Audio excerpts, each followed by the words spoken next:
Get ready to match the stars from Charlie's Angels, David Doyle, Brett Summers, Charles Nelson Riley, Dee Dee Khan, Richard Dawson, and Fannie Flagg as we play the star-studded Big Money Match Game 78. And now, here's the star of Match Game 78, Gene Rayburn.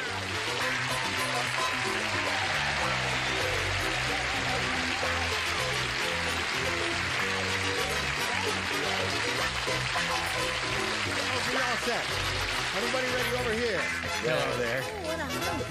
Thank you very much. That's a marvelous compliment. She says, oh, what a hunk. Would you like to say hello to Lynn Wells and Linda Mundy? Applause, applause, applause. Lynn had a very exciting time when we were together last time because she went all the way with the game, won the maximum amount one can win in a game. So therefore, since she had won some previously, she has a total of $6,200. She's very happy about that. Thank you.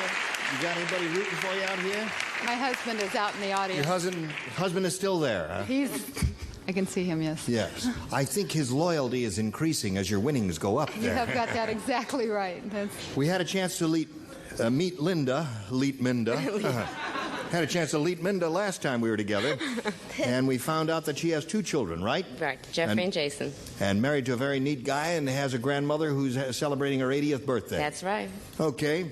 We'll give you a question or two in a moment or so, but right now we've got this for America. Here we go. All right, I'll put this over here and push a button, reveal questions A and B, and ask Linda to make a selection. B for boys. B for boys. She has two of them. Jack said, this is the worst seafood restaurant I ever ate in. They serve fish and blank chips. Got it. I'm finished. Good. Blank chips? Blank. Fish and blank chips. Perfect, sweetheart. Tell them All where right. you got it. Okay, now, Linda. Jack said, this is the worst seafood restaurant I ever ate in. They serve fish and blank chips. Poker. Poker chips. Oh, that's an amusing answer, isn't it? Isn't that creative of her, David? Yes, it is. Well, then I drew and I didn't fill my hand because I came up with cow chips. Cow chips. I find that rather amusing also. Nebraska. Well, that's why he didn't like the restaurant, because they would serve little cow chips. Cow chips. Yes. Nebraska, huh? Yeah, and Maine, and Hey-ya. Connecticut. Keeping with the herd. Right? That's the herd answer. Everybody's saying cow chips, I Linda. thought of that second. You did think of that and rejected it. What did you say, Dee Dee? I'm underwater with seaweed chips. Seaweed chips. What are seaweed chips? I don't know, but they must be delicious. Seaweed chips. They've got a lot of vitamins and minerals and all that in it, right, Richard? Oh, very true. Cow. Yes, of course. Well, you got 4 of those so far and 1 seaweed, and now you'll hear a weird answer. You'll be sorry for that one. Why? Are you going to match her?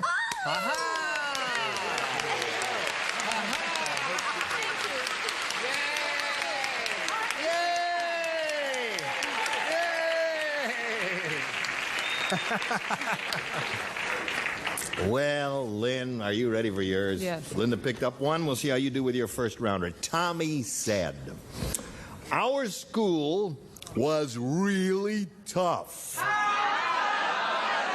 You're fired. Get out. Get out. Everybody get out there. Our school was really tough. It was so tough, it was named after blank. That's how tough it was. Got it. It was so tough, it was named after blank. Yeah, it was a tough school. Our school is tough, really tough. It was so tough, it was named after blank. Gotcha, baby. I'm finished. Okay. You got any idea there, right? Oh, I don't know. Nobody. There, that's a good one. This is too old. Too old. No, don't give us any clues about what you've written there. Just. Okay. All right, here we go.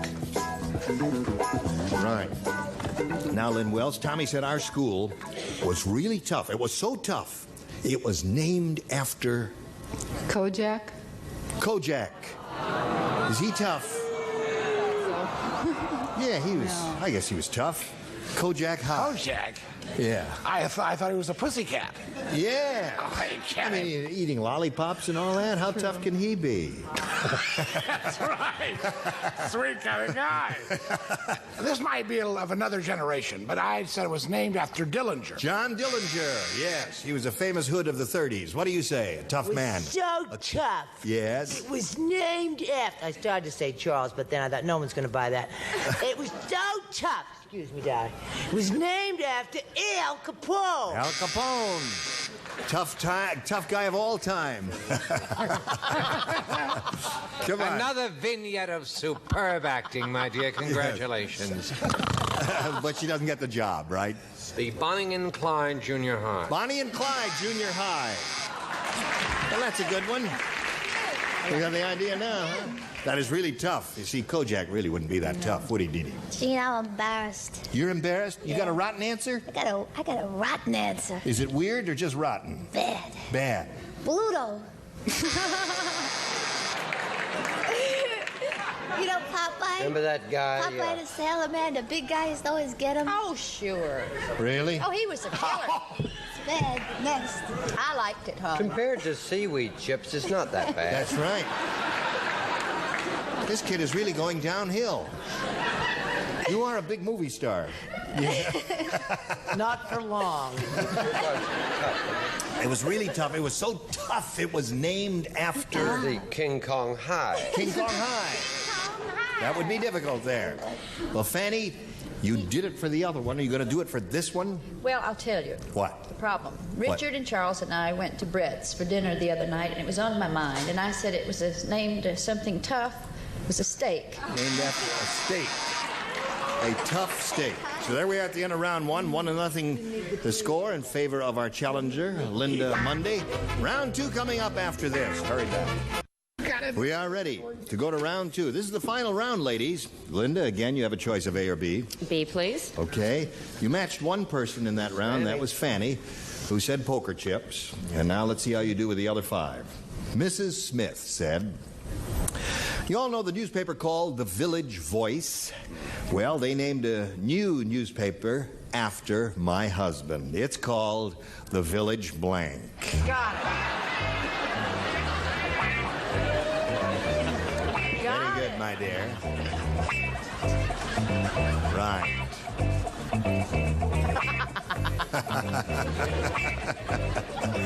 All right.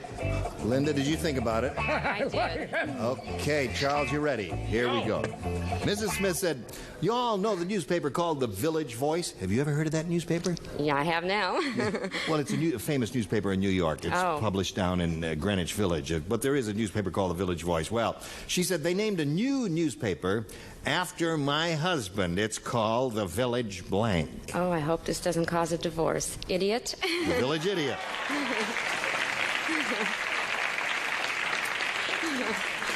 She said The Village Idiot. I know she's there. What do you say? Oh, I say it too. I said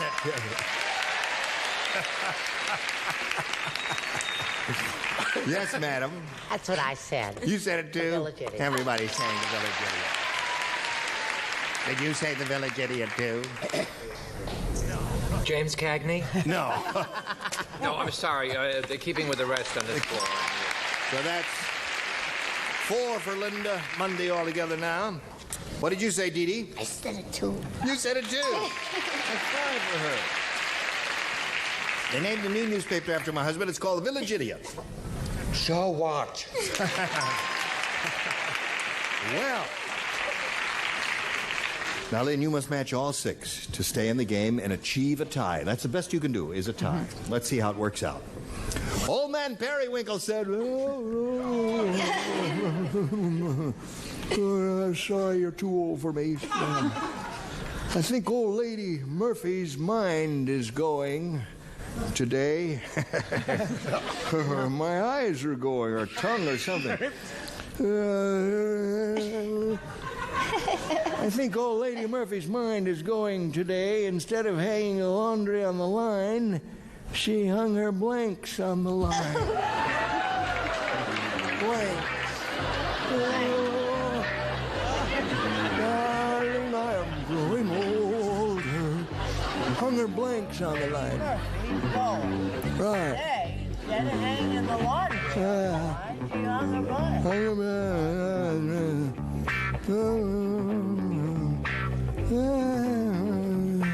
What? Fake.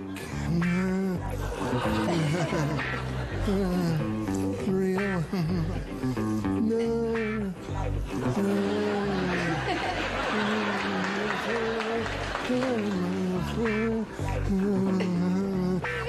Are you still there? Okay.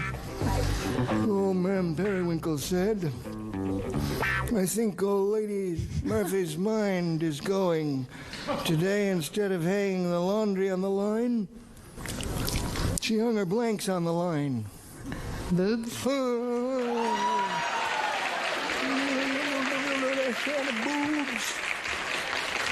What did she say? He's a crazy man. He picked up his hand. She said, I said, just put it. Don't do it yet. I do. Just apologize. All right, because it has to end with an S. You see, that threw me over. But you were gumming it so good there, I thought she hung her teeth on the line. Teeth. So that means Linda Mundy win the game. What the rest of you have here? Hold them up there. Dentures, dentures, dentures. There we go. Everybody said teeth. Here we go. Come on down.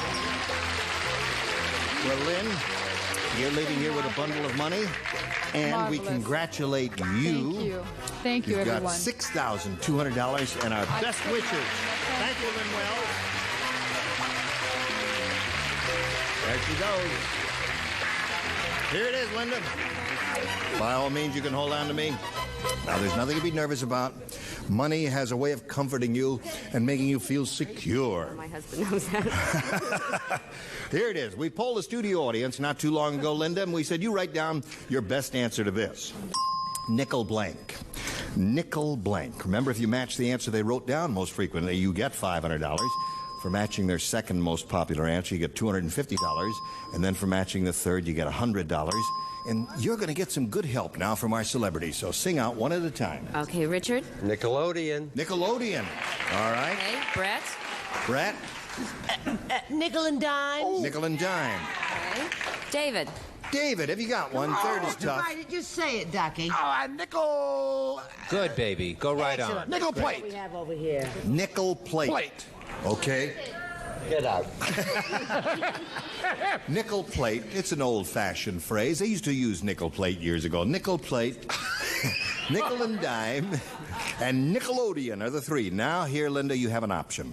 Choose one of those or give us one of your own. Okay, I thought of Nickelodeon. Nickelodeon. You want Nickelodeon? All right. Let's see if it's up there. We want a Nickelodeon. May we see the bottom one, please? You got it right off the bat. I know you're going to take it. I thought it was going to be higher up there. I did too, Dick. Yep. What's up there in the next one? I don't know, dear. Slide the 250, please. Nickel plated. And you all laughed at David. I love it. And we told him to get out. We told you to... David, on behalf of the entire rest of the cast. In all fairness, I did not know he was that old. No. I apologize. Thank you very much. We all apologize, don't we? Oh, it's all right. Yes. Is that a bad answer? But you're leaving anyway. Anyway. All right. Now, we are looking for nickel... no, we got the Nickelodeon. What do you think is under the big one? Nickel and dimes. That's why. Yeah. All right, slide it. Brett said that one. Yes, Yeah. indeed I did. Well, anyway, you can't win them all. But listen, you're going to I play thought for it 10 was times that amount now, or $1,000, and that's not bad. And we'll give you the money if you'll match one celebrity. Okay, let's do it, Dick. Okay. All right, here we go. Good luck to you, my dear. Ready? This is it. Blank, blank manager. Blank manager. Think about it now while he's thinking of his and writing it down. We'll call on you in a moment. Right now, we're ready for you. Give us the answer that he's written on the card. We give you $1,000. Okay, apartment manager. Apartment manager. All right, Richard. She says apartment manager. What do you say to that? No, I thought it was money in the bank. Bank manager. Yeah, you know, a blank manager, I would have thought that would have occurred to you almost instantly. It came to my head. Blank manager, it sounds so close to bank manager that I think it was a shoe-in. Oh, no, not in my feet. Not in your feet? Linda, you're up to $200, and you're going to meet another player a little bit later. Right now, we're going to do a little business with America, so hang around here, okay? All right. Today's consolation prizes are first, McDonald's Mighty Six Donuts and Sticks. Make 3 donuts and 3 sticks, top and bottom heating for uniform brownie from McDonald's. And a radio and a supply of Tootsie Roll candy. Take your change with Tootsie Ways, Tootsie Pop Drops, Tootsie Pops, and Tootsie Rolls in new style candy jar. And a crock pot and a supply of Southern style dinner fixings from Red and White Foods. Red and White Foods, the quality brands for nutritious economy and delightful dining. And a pen and pencil set and a supply of Baskin-Robbins ice cream. Enjoy delicious hand-packed Baskin-Robbins ice cream, your choice of 31 flavors that give you that 30 wonderful feeling. And now here's Mr. Gene Reverend. Thank you, Johnny Olson. And now let's all welcome Carolyn Harem. Carolyn Harem. Yes. What is the origin of that interesting name? Her name is spelled H-E-R-E-M. Is that right? Yes. Harem.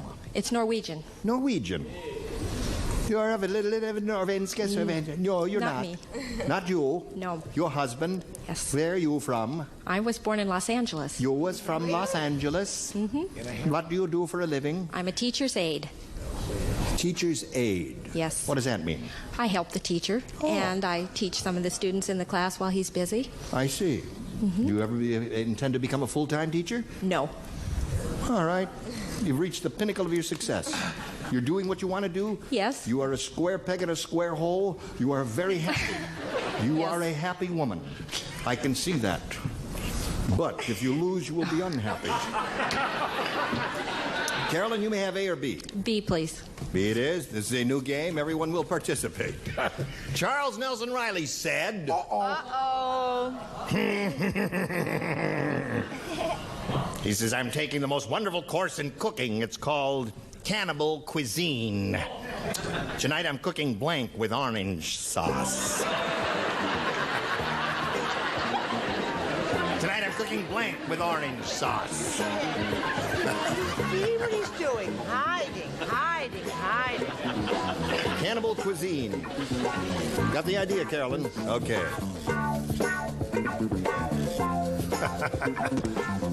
All right. Carolyn, Charles Nelson Riley said, I am taking the most wonderful course in cooking. It's called Cannibal Cuisine. Tonight I'm cooking blank with orange sauce. Brett. Brett.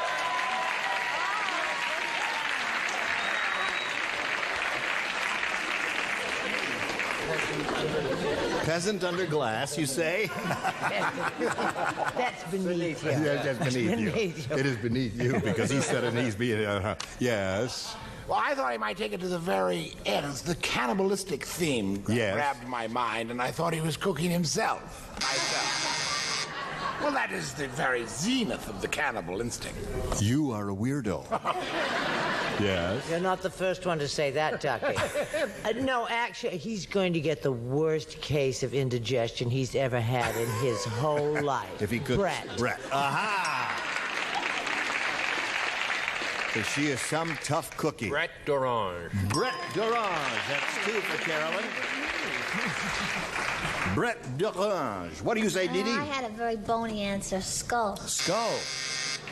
That's very tough. Yes. And not much meat. No. Richard? Give us our daily Brett. Give us our daily Brett. Right. 3 for her. That's not bad for a first rounder. Crazy David. Yeah. Said Charles cooked himself. Yes. Yeah, that's where the famous saying, enjoy yourself. Brett it is for another one for her. That's the way the first round goes, and that's very unusual for her, isn't it, Linda? Yes, it is. Nerdocrumbesia has the worst national spirit in the world. When they say their Pledge of Allegiance, instead of holding their hearts, they hold their blanks.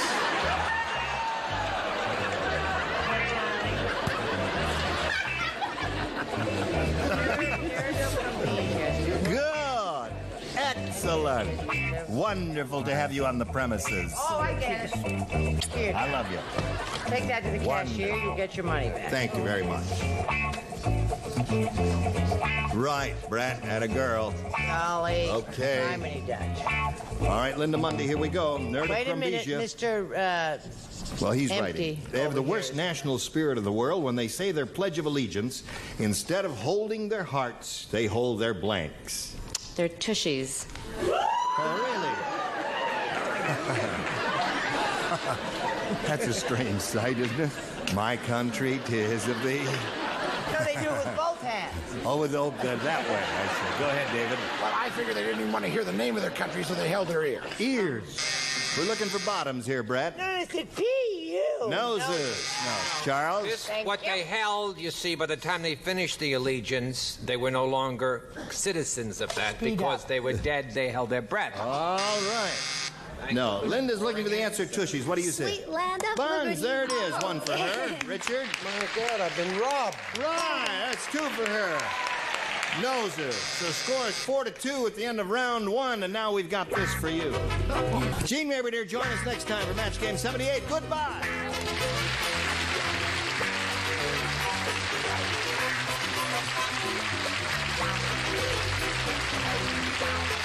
This is Johnny Olson speaking for Match Game 78, a Mark Goodson, Bill Todman production.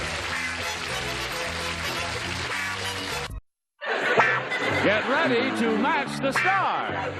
Scoey Mitchell, Brett Summers, Charles Nelson Riley, Bonnie Franklin, Richard Dawson, and Patty Deutsch as we play the star-studded Big Money Match Game 76. And now here's the star of Match Game 76, Gene Rivers.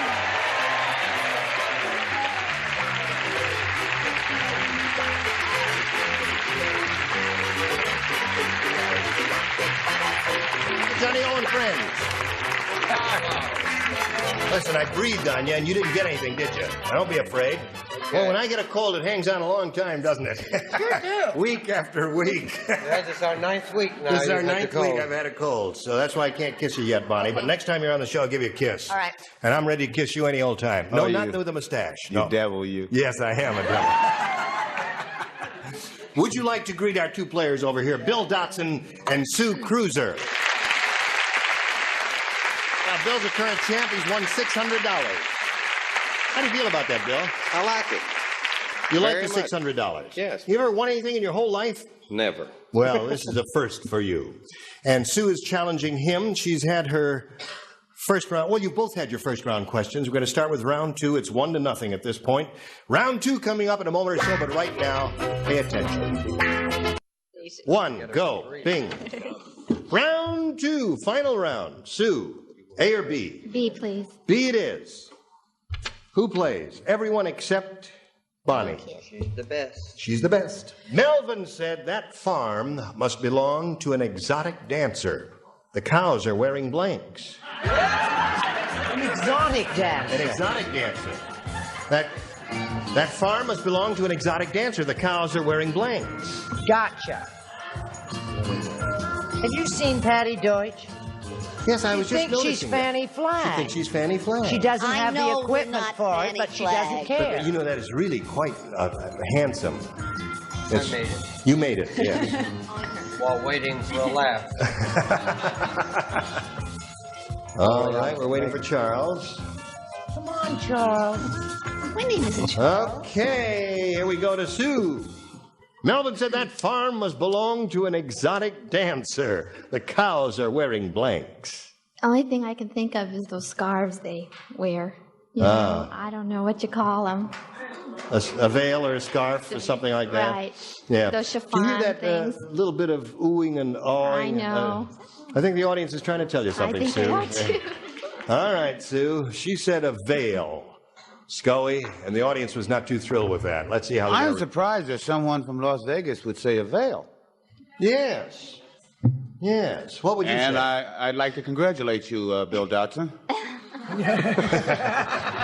You just won something.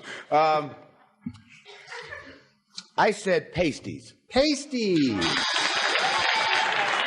think of it? I did. You did think of it? Why did you reject that answer, Sue? Well, I thought a stripper would wear that, but I didn't think an exotic dancer was a stripper. Well, what is an exotic? Isn't it an exotic dancer a stripper? Well, I didn't... No? Well, I don't know. Exotic dancers wear pasties, don't they? What do you say? Bet your pasties they do. They do?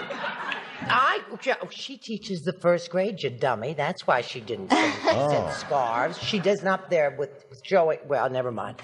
I said pasties. Pasties. That seems to be the answer, Charles. I don't know how anybody who was an expert earlier on Elmer Glue yesterday could get pasties. Pasties. And the milk, may I say, the milk has bumps in it. The milk has bumps in it.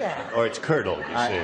It comes out curdled there. Now, you don't write, and Richard, we're up to you. Melvin said that farm must belong to an exotic dancer. The cows are wearing blanks. Pastries. Pasties. Sorry. All right, and you. Yo. See, speaking of pasties. No, those are little eyes. Yeah, those are eyes. Sure. I see. Okay, I said belly button jewels. Belly button jewels.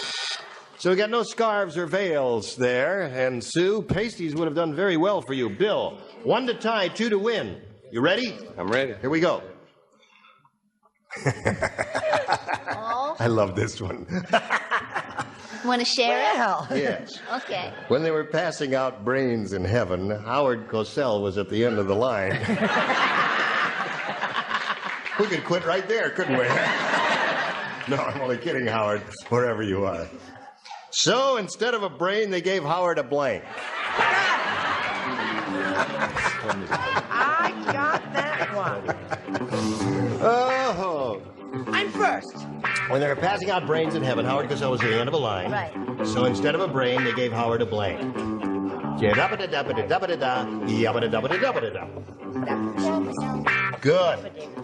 Terrific. I mean, that was really good. You're killing me here. You're the one with the cold. Scully. Okay, when I walk over here to Bill Dotson, I put my foot up on the podium here, he will be finished. Put it up the slot there. Okay. When they were passing out brains in heaven, Howard Cosell was to the end of the line. So instead of a brain, they gave Howard a... Mouth. Mouth.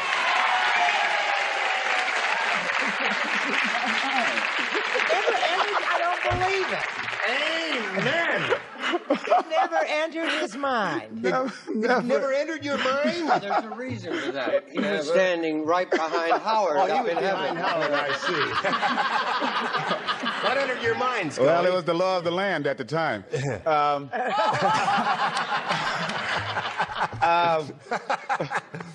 Show and tell. I said the south end of a northbound mule. The south end of a northbound mule. Okay. Brett, what'd you say? Well, I didn't say the south end of a northbound mule, I'll tell you that. I said they gave him a big mouth. Big mouth. Tie score. One more mouth, you win the game. Charles. I said the same thing. A big mouth, so Bill wins the game. Let the rest of you out. Hold them up. Okay. Congratulations. You've done it again, Bill. Sue, it was a pleasant meeting for us, although it was very brief. Too brief, I must say. We have some gifts for you, together with our thanks for being here Thank you. It on was Match fun. Game 76. Goodbye, Sue. And while she's spinning off, we'll spin these commercials for you. We are here once again with Bill Dotson, who's going to try one more time to win the Big Apple. He blew it last time. But he's going to try again. Are you ready, Bill? And let's hope this time. All right, we're all hoping for you. We're all going to help you as much as we can, right? Amen. We're going to help you. All right. You sure wear pointy shoes. Where are you from? North Carolina. Them is Texan shoes. Or North Carolina shoes, either one. Okay. All right, Bill. We polled a recent studio audience. We got their best response to this. Fred Blank. Fred Blank. Now, the answer they gave most often is worth $500 if you match it. If you match the answer they gave second most frequently, you get $250. The third one gets you $100. Now, choose 3 celebrities one at a time and get some help from them. Richard. Well, good old boy. Fred Astaire. Fred Astaire! He's a good old boy. He's a good old Dance boy. his head off. Dance? Oh, can he dance and sing and do all that stuff? Patty. Hello. Hello there, Fred. Another well-known dancer, Fred Sanford. Fred Sanford. Okay. You got 2 now. Brett. I say Fred Allen. Fred Allen. Don't boo a dead man. Don't boo Fred Allen. He was a friend of mine. Stop that. So you got Fred Allen, Fred Astaire, and Fred Sanford. Now, you may choose one of those, or if you have a better idea in your head, which I doubt, you may give us that. Sanford. What's that? Sanford. Say Sanford. Now, wait a minute. If you were standing in his place, what would you say? As one voice, they said, Astaire. Fred Astaire. All right, we're going to find out who the dummy is, there or there. We're going to find out right now. Now, we will begin down at the bottom, as we usually do, looking for Fred Sanford and reveal the $100 response. Fred McMurray. Whatever happened to Fred McMurray? He went away in a Greyhound bus, and no one ever heard of him since. He got on the bus, and that was it, and he never came back there. Sleeping on Okay, we're looking for Fred Sanford. Is you under the $250 response? Fred Flintstone. Fred Flintstone. Now, wait a minute. You said Astaire was going to be under the big one now. Yes. Don't try and crawl out of it now by saying Fred Flintstone. You are the dummies. He's the smart one now when we reveal this and it says Sanford. Please, go.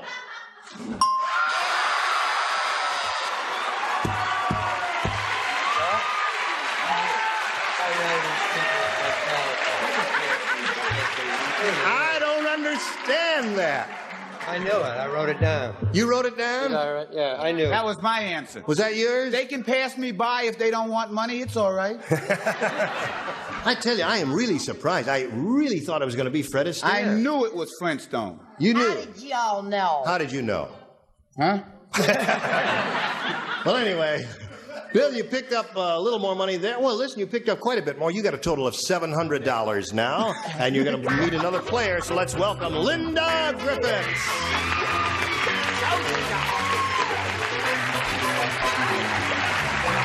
Climb aboard. Let's all say hello to Linda Griffiths here and welcome her and ask her to tell us about herself. Well, I'm married, and I live Yeah. in Santa Ana, and is it okay if I say hi to Brittany and Todd? Sideways, I beg your pardon. I want to say hi to my kids. Brittany and Todd, can I do that? Are Brittany and Todd watching now? That's against the FCC regulations. You can't say hello, Brittany and Todd, can she? No, she can't do that. We'd be arrested if you did that. Oh, no. No, how old are they? 5 and 1.5. 5 and 1. Do they understand this program? Probably not. But they watch. Oh, yeah, I'll make them watch. Oh, good. That's right. Bring up them kids right. Right. Well, we wish you the very best of luck, Linda, my dear. Thank you.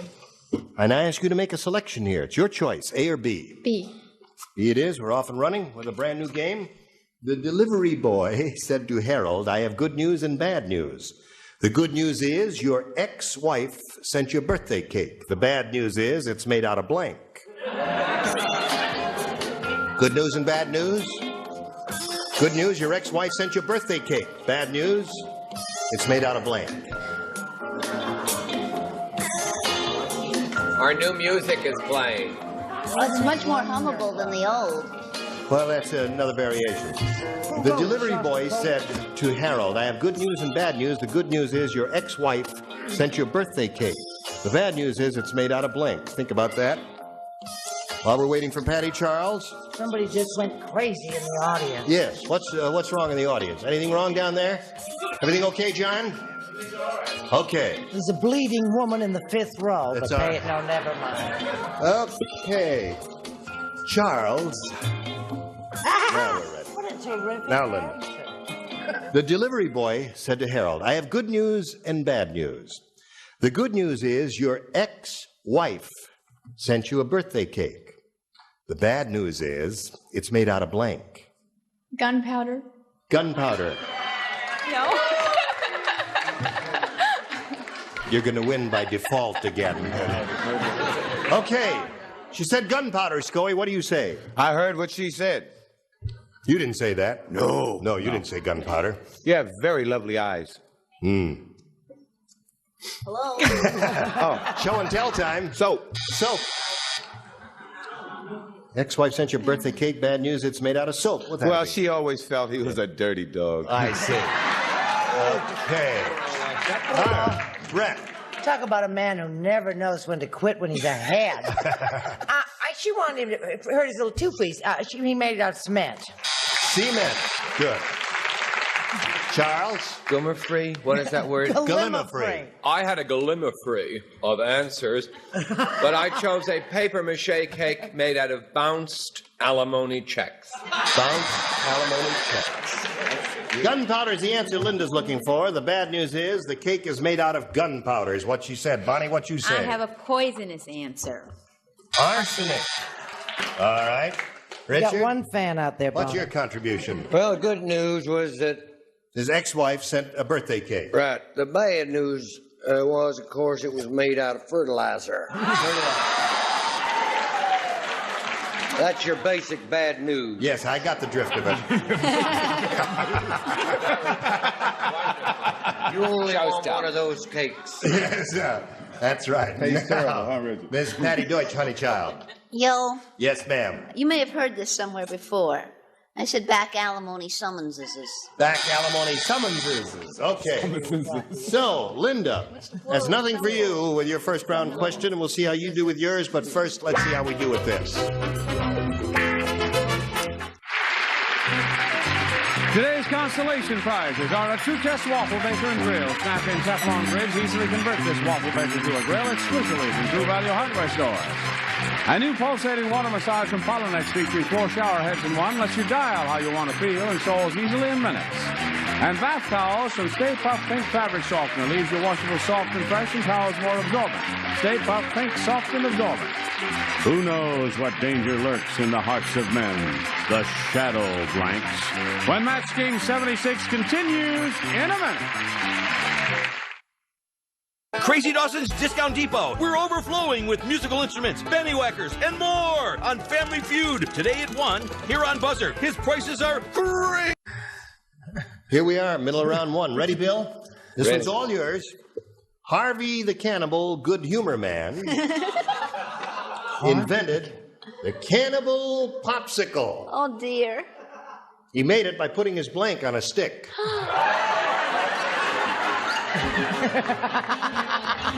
He invented the cannibal popsicle. He made it by putting his blank on a stick.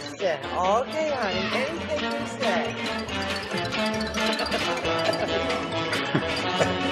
Can you say this on television?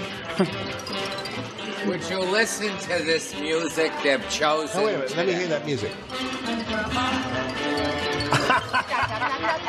Hollywood. It is the British. Broadway open house. Nothing. Oh, how can I answer this? He made it by putting his I blank know on a what stick. the question is. Oh, how I can I see. answer it is the thing without... Okay. Very good. Yes, well, I mean boring. That's very good. No, it's Yes, not but boring. see, because Not boring there's to only- me. Oh. Let me see it. You're sitting in a yoga position. Yes, I always sit like that. Why do you sit in a yoga position? You don't have no legs. Really? I didn't say that. Okay, everybody ready. Let's come over here to Bill Dotson. Harvey the Cannibal Good Humor Man invented the cannibal popsicle. He made it by putting his blank on a stick.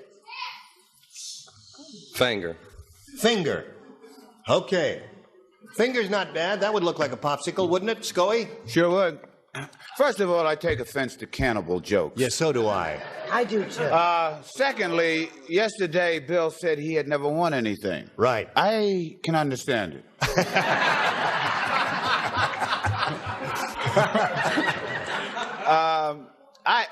I just said heart. That's as dumb as his. No, his was better than that. I beg your pardon. Maybe he made it by putting his heart on a stick. Something sweet, something nice for a popsicle. Oh, I see what you mean. Yes. That's a nice answer. Yes, it's a lovely thought. Do you have to finish the week? Somewhat sanguinary. Yeah. What do you say? He has a history of bad answers and rotten and wrong. But you don't even know the man. Reached a new wait a minute. a new He's got all-time nice low. teeth, though. Let me see and your a pretty teeth. smile. Take them out. We Let me stopped take doing that a long time ago. I said his wife's arms and legs. His wife's arms and legs? Is Or that you a looking for a match? finger? No, the finger's what we want, Charles. I chose, and I will even illustrate by a lovely drawing, the big toe, which is known as the toe sickle. The toe sickle. Now, this comes with corn or without corn, depending on your teeth. Any way you want it. Creative Writing Course 2 starts next week, meets at 8 p.m. there. Now, Bonnie, Harvey the Cannibal Good Humor Man invented the cannibal popsicle. He made it by putting his blank on a stick, and Bill said finger. Yes, well, I don't match him. You don't? No. I said leg. It's a very large popsicle. Oh, a big one. Sure. Okay. And you, sir, what did you say? Hello. I don't know what I said. Well, hold Let it me up. think. Where was I? We'll figure it out now. He made it by putting his blank on a stick. Yes, well, he was married to a very frigid woman. Yes. He put his wife on a stick. A woman.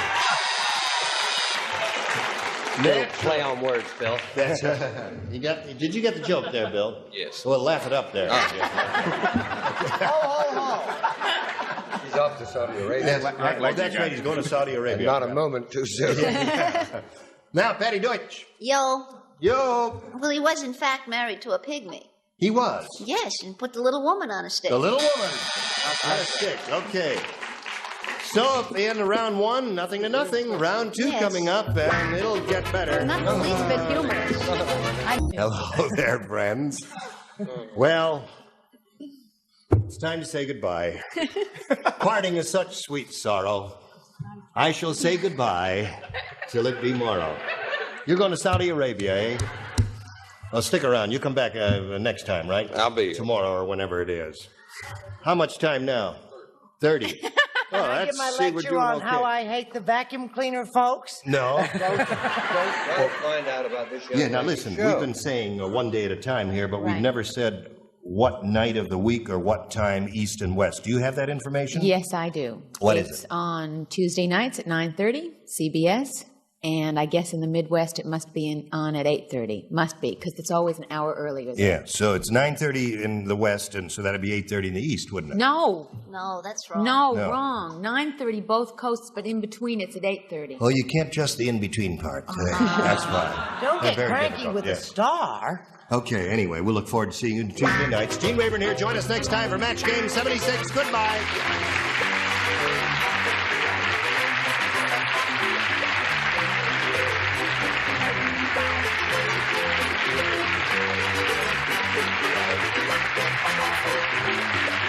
This is Johnny Olsen speaking for Match Game 76, a Mark Goodson, Bill Todman production. Stay tuned for Tattletales next over most of the CBS stations.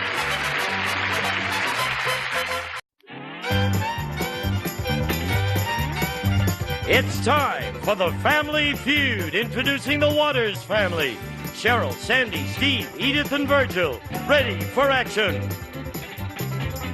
And the Tennis family. Steve, Pam, Felicia, Dave, and Donna. On your marks, let's start the Family Feud. With the star of Family Feud, Richard Dawson.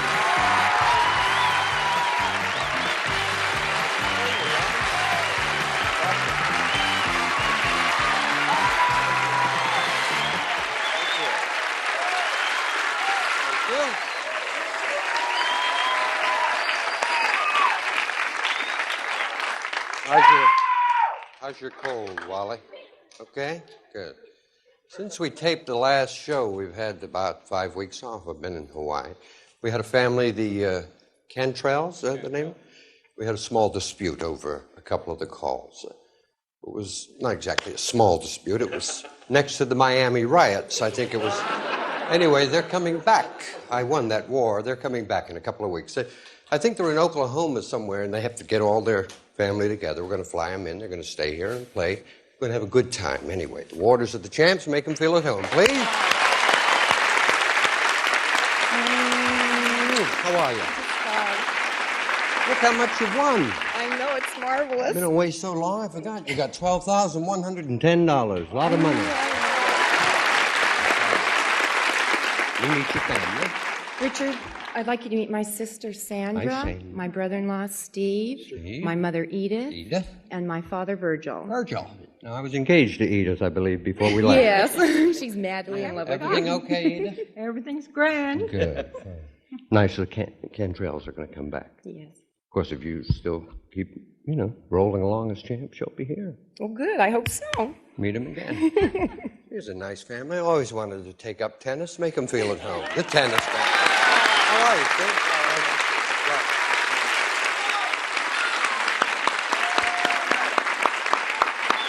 Let's meet your family, Steve. Okay, Richard, my family. This is my lovely wife, Pam. My beautiful mother, Felicia. My older brother, Dave. And his wife of 1 month, Donna. Oh, congratulations. Thank That's you. lovely. 1 month? 1 month. You sort of recovered off the honeymoon and came straight to a game show, huh? That's right. Yeah. They went to Hawaii. Did they? Yeah, I was they just did. there. We were looking for you. When were you there? Tell me, when were you there? We went to Honolulu. Yeah, when? Oh. 10th to the 17th. Of August? Uh-huh. I was there. Still, you were probably busy, you did. In the hotel. What is this? Richard, I've been a tennis player for 12 years with the name tennis. Yeah. And my doubles partner and I have kind of gone at ends, and he's quitting tennis. You're not? No, I'm going to keep playing. Okay. But we figured that this would be a good place to retire him here on the Family Feud, and we'd like you to have this. And he does walk. You got to wind it all the way. Okay. Wind it all the way. Okay. Who invented this? Or did you just we find just it bought in the it. Yeah, store? we found it for you. Good. And when it gets mad, you just turn it over and it can pout. Ah! And it can turn it over and it can be happy. So there's a lot of different things you can do with it. I shall call it Fred. Okay. That's about the speed I move on the court. I keep losing a lot of games. That's nice. You go in there now. Don't stray. Poor devil. You've retired him, huh? Yes, we retired him. This is the best I place. thank to you be. for that. You're What welcome. you got in the great big box Yes, there? my mother Phyllis? has something for you. How you doing? What do you got in here? Something for you from our family. We just wanted you to remember us. Really? It's a snake. My goodness, what is it, my dog? Oh, Just wow. something a little different. That really is pretty. Isn't that The lovely? latest contemporary. Did you make anybody make that? You bought it? Thank you. Thank you. Isn't that nice? Andy, put the lollipop away and come here immediately. When I say put it away, don't put it in your mouth, Sandy. This is Andy who helps me. Hold it. I know where everything is. I don't want anything to be missing. Come on, let's play the feud. Let's do it.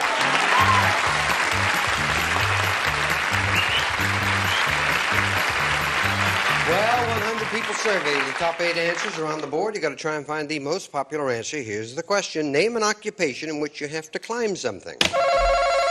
Telephone man. Telephone man? Oh, boy. The number one answer. Gonna play or pass? Play. We'll play, Richard. Very good. I thought that long layoff that we had would have slowed you down a little. Nice to see you. Oh, nice to see you. An occupation which you have to climb something. Fireman. Fireman. Fireman! Beautiful. Isn't that good, Steve? Nice to see you. What do you think? Mountain climber. Ah, mountain climber. Hey, love, how are you? Fine, thank you. Nice to see you. An occupation which you have to climb something. Trapeze artist. There's a good one. Trapeze. Well, good answer. Just didn't make. See, there was only 8 answers. That's a strike there. Virgil, nice to see you, sir. All right, sir. What do you think? Flagpole climber. Flagpole, all right. Flagpole. Not out. Second strike. 3 strikes. They get a chance to steal. Sure. An occupation which you have to climb something. How about a window washer? Okay. Let's say you're all right. If not, third strike. Can this family get a chance to steal? Window washer. You got it. Excellent. A roofer. There's a good answer. Roofer.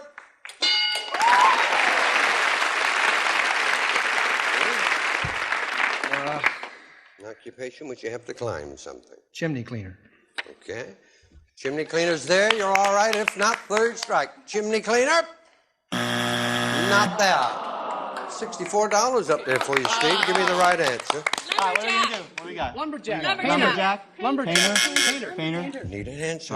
Richard, we'll go with the lumberjack. Lumberjack. Yeah. The lumberjack's there. You get the $64. If not, we give it to the Waters family. Lumberjack. You got the money.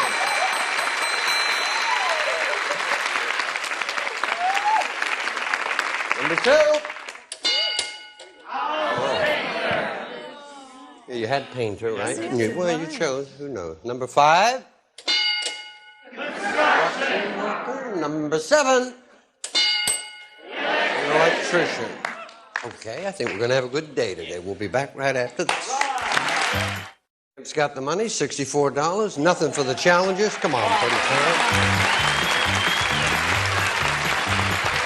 How you doing? Okay. 300 is the magic score. Remember that. Here we go. 100 people surveyed. Top 5 answers on the board. Here's the question. Name something that might happen at the beach. Yeah. Here's the question. You can take all your time. Name something that might happen at the beach which would cause a woman to scream. Someone not having their clothes on. A nudist. Very good. You're going to play or play? We're going to play, Richard. Yeah, we're going to play. It would make a woman laugh, wouldn't it? Look at my little Felicia. She's off. She wants to play up there again. I'm ready to play. Okay, something that might happen at the beach which would cause a woman to scream. A drowning. Good answer. Someone drowning. Let's see, Dave. What do you think? Well, with all the Jaws things going on, I'll have to say somebody sees a shark. All right. Okay. Spotting a shark. Way to do it, Dave. What do you think would cause a woman to scream at the beach? I have 2 answers. Would having her top or bottoms fall off be the same? Yeah, I guess that would be. Is that the same? As what? As a nude man? Oh no.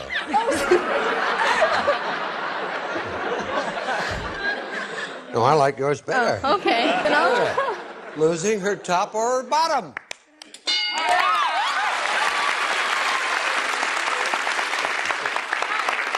You are in great shape. There's just 1 answer left and no strikes.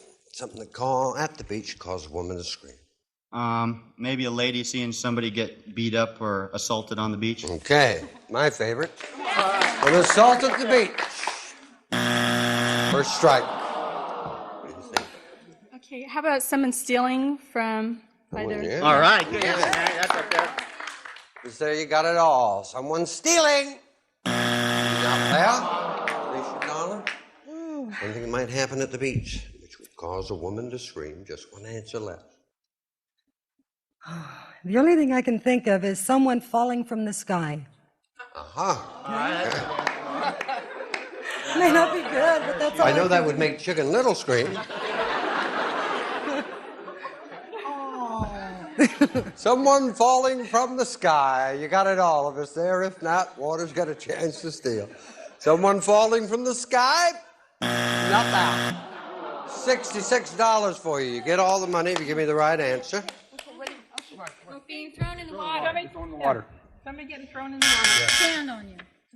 Okay, Richard, we'd like to say being thrown in the water. Okay, being thrown into the water, you get the $66 and all the money. If not, very even game because you get a seat. Being thrown in the water. Got it.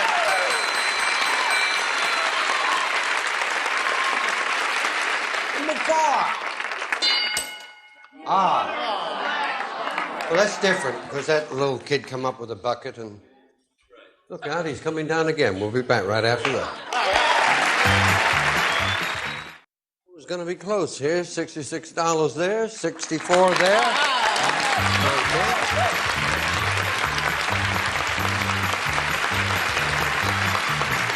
Dollar values are doubled. 100 people surveyed. Top 5 answers on the board. Here's the question. Name an ingredient in punch. Yeah. Ice. Ice. There, Steve. Fruit. Fruit. Going to play your pass. Okay. You like punch, Steve? Love punch. You like it, darling? Yes, I love it. You ever made any? Yes. Well, that's an easy question for you then. An ingredient in punch. Sugar. Okay. Even said sugar.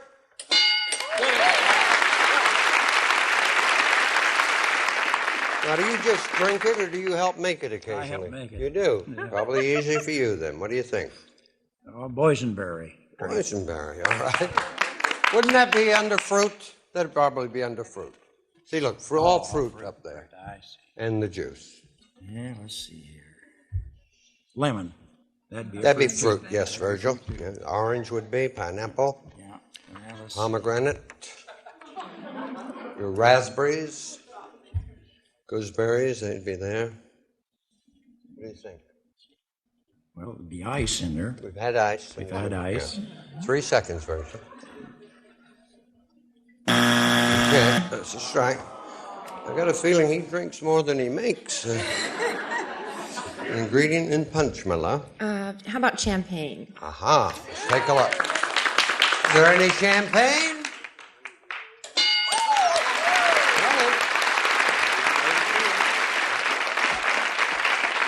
Water. Water. Okay. Good answer.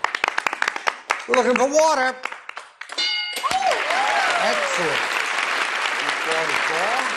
Only 1 strike on you, 1 answer left. Well, let's see.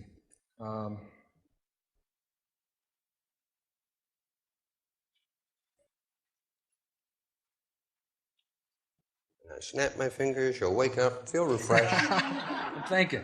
Give me an answer. You got 3 seconds. Okay. Edith, up to you, my love. Soda. Soda. More specific answer? Yeah, what kind of soda, Donald? Be a little more specific. Oh, 7-Up. Okay.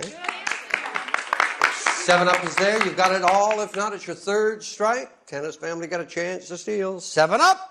Not there. Maybe $44 up there for you. We're going to say sherbet ice cream. Sherbet there. You get the 144. If not, Cheryl and her family get it. Sherbet. You got it.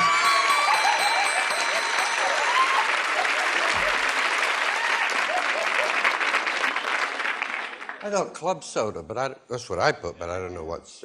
Number 2. Ginger ale. 208 plays 66. Let's go.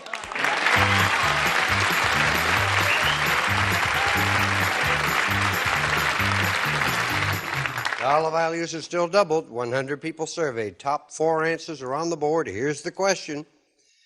Tell me a question you think people are always asking Richard Dawson. Yeah. Are you married? All right, good answer. Are you married?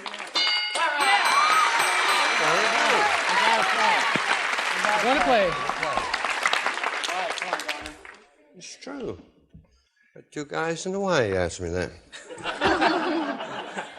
How about, can I have a kiss? Good answer. Can I have a kiss?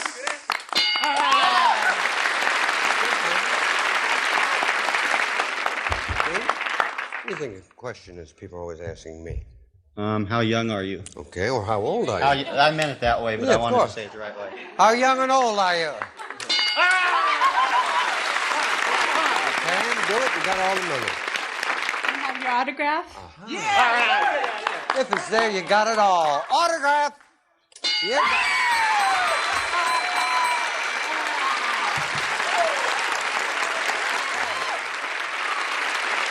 $208 plays 196. Let's do it. Come on, Donna. You've got it. Right now. Virgil.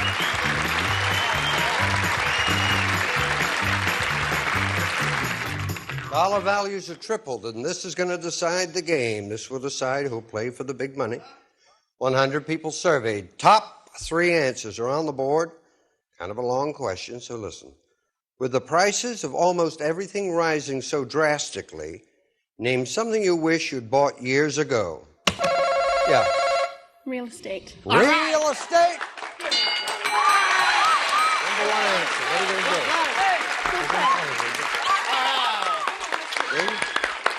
What do you wish you'd bought years ago? Richard, I'd say jewelry, diamonds. Hey. Jewelry? Not there. First strike. What do you think, Pam? A lot of. No, something you wish you'd bought years ago. A car. Car? Car. A car?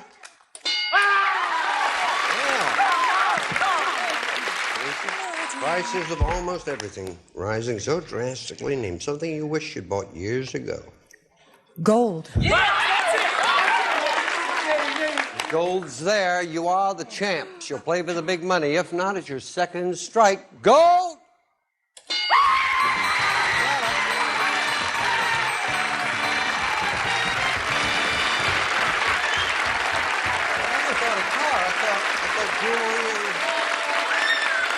Diamonds and gold were the 2 that I thought.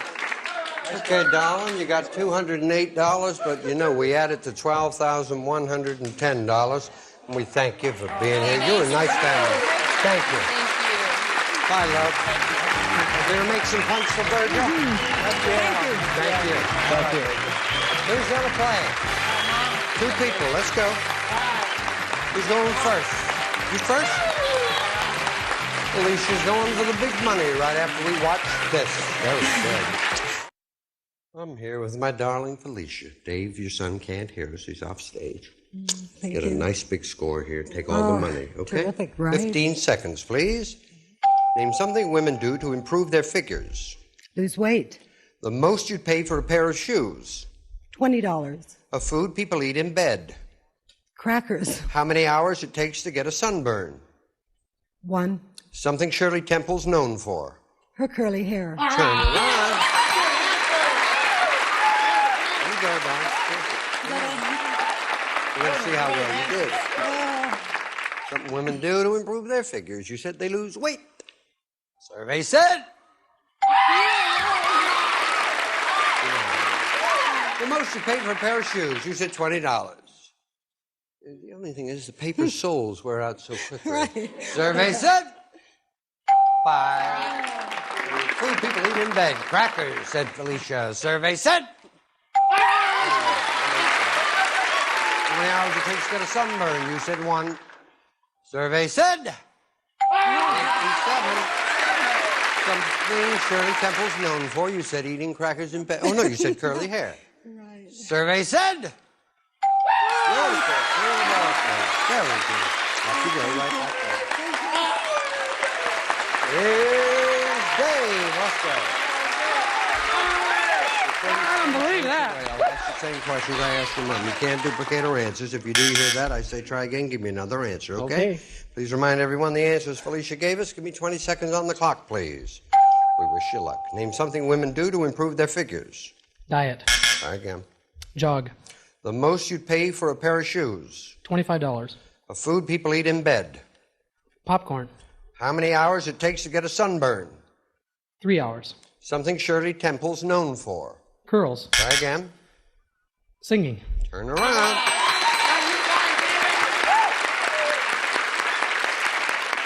What women do to improve their figures? You said they jog. Survey said. Yeah! You got the money.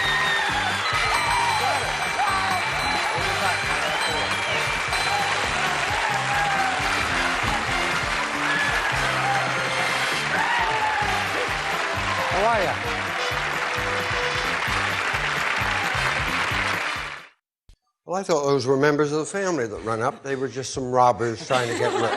We'll see you here on The Feud. Bye-bye. Some departing contestants receive from Kinney Shoes a great selection of fashion footwear. Kinney stays in step with America. That's why Kinney is a great American shoe store. Sous Bee honey for the table. All natural Sous Bee honey and ready-to-use dispensers. No artificial or synthetic ingredients in Sous Bee honey. A rechargeable sprayer and Thompson's waterproofing seal stain. Get deep penetrating color and surface protection for wood, concrete, and masonry. Thompson's waterproofing seal stain. Ritz crackers from Nabisco. Good parties begin right here with a light golden taste of Ritz. That's why Andy Griffith says, good cracker.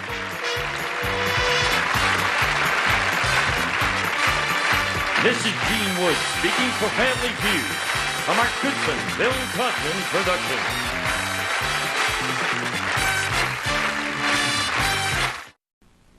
Let's meet the Quelo family. Philomena, Avelina, Tony, John, and Mary. Ready for action. Playing against the Warren family. Bob, Lori, Roger, Hilda, and Wayne. On your marks. Let's start the Family Feud. With the star of Family Feud, Ray Tone. Thank you. Good morning. Hello to the Quelo family. Welcome to the Warren family. You made it. It is feuding time once again. Returning champions right here on CBS, going for $5,000. The Quelo family. Third time. Tony, I'm very fine. Today, I want to give away $5,000. We want it. We want it. You've fallen short 2 other times. Quickly, tell everybody who you brought. This is my lovely wife, Avelina. Avelina? Her baby sister, Philomena. My brother-in-law, John. Yes. Married to my baby sister, Mary. Welcome back to the Feud. A family that's waited a long time to get at you. The Warren family. But, welcome.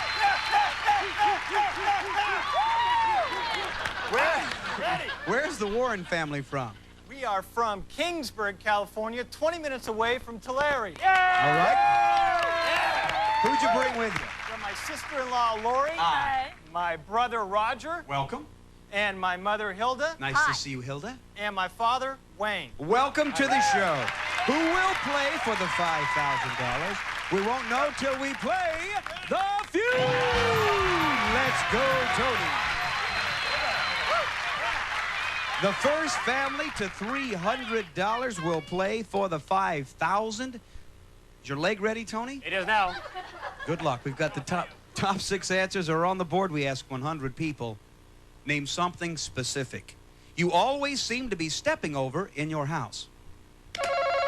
Tony? Toys. Let me see toys. That is number 1 answer, Bob. Think of a steal. Avelina. We asked 100 people to name something specific you always seem to be stepping over in your house. Clothes. How about clothing?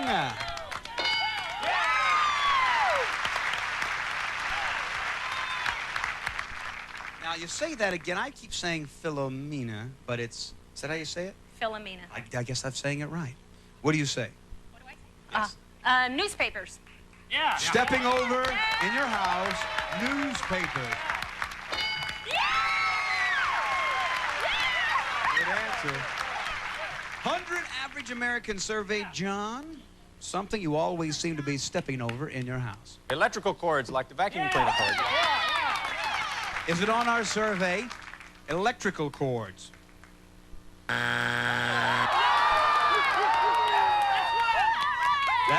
That's one. Another strike. Ask him that again. Okay. John, I asked you something that you always seem to be stepping over in your house, and you said? Electrical cords. You said electrical cord. Let me see an electrical cord.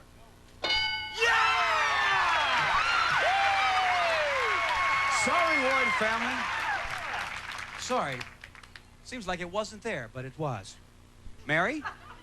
I always trip over my vacuum cleaner. Okay, she would say vacuum cleaner. No. All right. Now, so, Tony, before you speak, so we don't misinterpret the question because she added a word.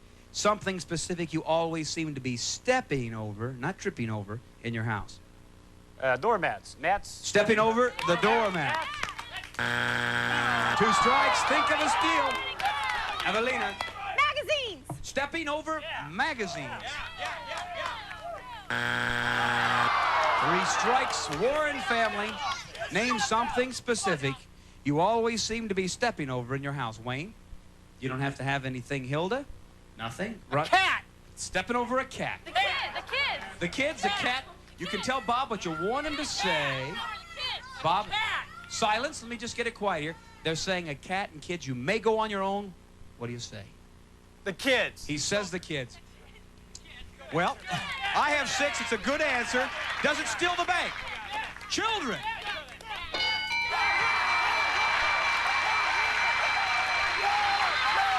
The Warren family takes that first bank.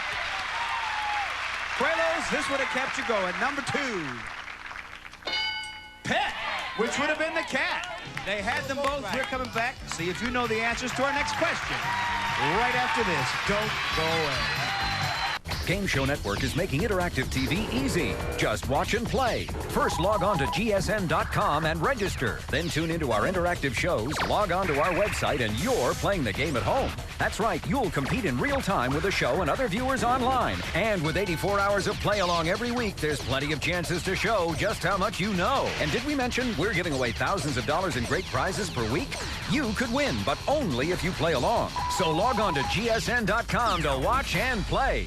Thank you. Gene would call today. We would love to have your family right here on The Feud. The top 6 answers are on the board. We ask 100 people. Name an occupation in which long work days are very common. Evelina. Salesman. A salesperson. Bottom of the survey, Lori. Real estate agent. Real estate agent. Not on the survey. You think of a steal. Now, Warrens, you know how to steal. You've done that once before. Philomena, don't give him the chance. Occupation in which work days are very common. Doctor. Okay. How about a doctor?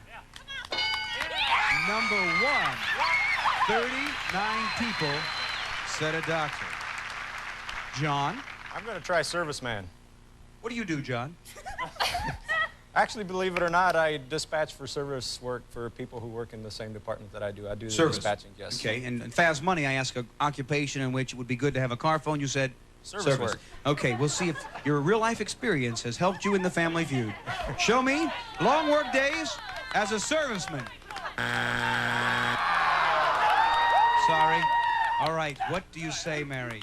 Think about this. Name an occupation in which long work days are very common. Take a guess. Banker. A banker? I don't know. We'll see. Bank opens at 1, closes at 2. Let me see if that's there. The bankers. No, it's 2 strikes. Think of it. Stealing could be in the cards. What do you say, Tony? What do I do? Farming. Farming. Oh, they work long hours.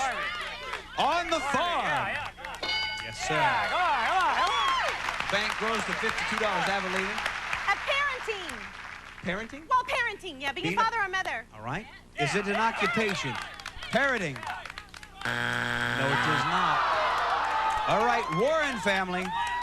An occupation in which long work days are very common. School teacher. School teacher? Housewife. Housewife. A lawyer. Lawyer. A mechanic. Mechanic, school teacher, lawyer. You tell Bob what you really believe. You may go on your own. I'm gonna ask for a little silence. We hear mechanic and lawyer the strongest. What? Go on my own. And say? A business owner. Owning your own business. Correct. All right, let's see. Do you steal the bank by owning your own business? The Quellos keep their bank. We got a real feud. Only $9 separate the 2 families right now. This would have given you a big lead. Number 2 have long work days. Nurse. See, doctors, 39 made it. Only 9 nurses, but they work just as hard. Number 4. Police officer. No comment. And number 5. Firefighter. There you have it. We're coming right back. Somebody will play for $5,000 after these very important messages. Don't go away. Mary has never seen John's blank. John seen Mary's blank? You've seen one, you've seen them all. It's 30 episodes of Match Game this Monday, 9 a.m. to midnight. The Warren family, $63. Quaylos, $52. Let's go with another face-off. Philomena. Roger. Good luck to both players. The top 5 answers are on the board to a question we ask 100 people. Name something that you see at every tourist attraction. Roger? Cameras. Let me see cameras. There it is. Stay right there. 3 answers could be more popular. Philomena, something you see at every tourist attraction. Tourists. How about tourists? Yes. Number 2, you think of a steal. Stealing is in your future. John? Postcards. You got the answer? Is Yeah, postcards. Every tourist attraction has postcards. Number 3. The number 1 answer, Mary, is sitting right there. A gift shop. How about a gift shop? Souvenir shop, said by 44 people, Tony. I know she took my answer, but let me see. Take Evelina's. What's yours, honey? Japanese. You know? Japanese all the time. Philippines. Everywhere. Japanese. Japanese. Don't you like Japanese? Okay. The camera? Japanese. Okay, I'm going to make a couple of comments here. First of all, he said it. And second, you gave 2 answers. He said Japanese and Philippines. Filipinos. First of all, nobody in the family can say Filipinos because he's given 2 answers. He says Japanese. Strike 1. Whew. Evelina? Tour guides. How about tour guides? All right, Philomena, they're going to try to steal $78 if you don't know something that you see at every tourist attraction. Foreigners. Boy, that's a way to get around it. Still alive if we see foreigners.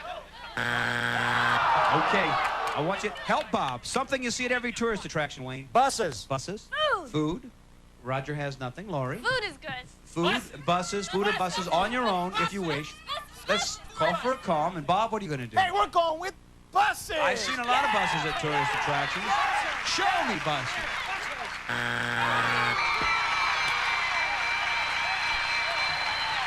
One answer would have stolen you the bank. What was number 5? Ticket booth. No one said. We have $130 for our champions at Challenger 63. Here we go with another face-off. Let's go, John. We're going to double the dollar value, which simply means, John, that your family could win the game if you take the question out. To the challengers, you've been trying to steal the whole game. Let's see if you can take the offensive. It wouldn't be a bad time. Top 4 answers are on the board. We ask 100 people. Name something that you do when you can't get your suitcase closed. John? You sit on it. You talking to me? Oh, all right, let me see. I thought he said go sit on it. Let me see. You sit on the suitcase. Now, Hilda, don't say anything. It's time to think of that steal, and Bob, you can't go ahead. Go back over there. Think of the steal. You cannot afford to miss it if you get the chance this time. John, that was very good. Very good. Now, you put a little pressure on Mary. You sit on it all day long. Mary, hold your hands up there to the camera. How many rings you have there? Just hold them up so we can see. That's a lot of rings. How many? You got 5? Okay, that's not a lot. She's only got 10 fingers. Maybe you know something that you do when you can't get your suitcase closed. I take some clothes out. Yeah? Is that on the survey? Makes a little bit of sense. Take some clothes out. You can remove something, only people, but it's an answer. Warren family, what I need you to do is keep thinking of that steal. Ford, you're doing it. Wayne, you send bad vibes over here to try to send them, Tony looks like he's picking them up. I don't know, Ray. I'm going to go get a bigger suitcase. Bigger what? Bigger suitcase. Bigger suitcase. Bigger one. All right. When you can't get your suitcase closed, Tony says he gets a, what's that? Number 2, flop. A bigger suitcase. Oh! I'll tell you, Tony. The only thing that was right about what you said was flop. Flop. Flop. What do you say there, Evelina? You kick it. Kick it? Think about it, Warrens. She said she kicks it. You can take a big lead. What do you say, Philomena? The pressure's on me. The pressure's on you. They're going for the steal if you don't know. When you can't close your suitcase, what do? You repack it. Repack it. Repack it. She didn't say take anything out. She said repack it. You're playing for $5,000, John, if you know something to do when you can't close your suitcase. You tie it up. Do you? For the game. Tie it up. Tie it shut. Won the game. Let me say, the champions showed their stuff, but you're a great family. You were in every question. You were right there. Roger, thanks for waiting and being so patient. Nice gifts for you. Hilda, God bless you. Wayne, very special job. Stay right here. I need 2 players for $5,000. We're going to come right back with our champions. You first, Evelina, playing fast money for 5,000 big wins after this. When are you going to be done with that quarterly sales report? When I'm done? You'll be buzzing all week from GSN Sunday Night Buzz. First, it's Lingo, then Chuck Woolery, Naturally Stoned, then National Lampoon's Funny Money, plus episodes of Celebrity Cram. Catch Sunday Night Buzz every Sunday at 9. We're back with the Quaylo family going for $5,000. Evelina, you know how it works. You got 15 seconds to give me the most popular answers you can think of to the 5 questions that I am about to ask you. You want to get 200 points for that $5,000 as we put 15 seconds on the clock. We wish you much luck. We ask 100 people these 5 questions. Name something that an athlete probably eats or drinks daily to feel especially healthy. Gatorade. A country where people have long last names. Spain. One of the advantages of traveling first class. No smoking. In an industry that has had many strikes. Cass. A well-known Frank or Frankie.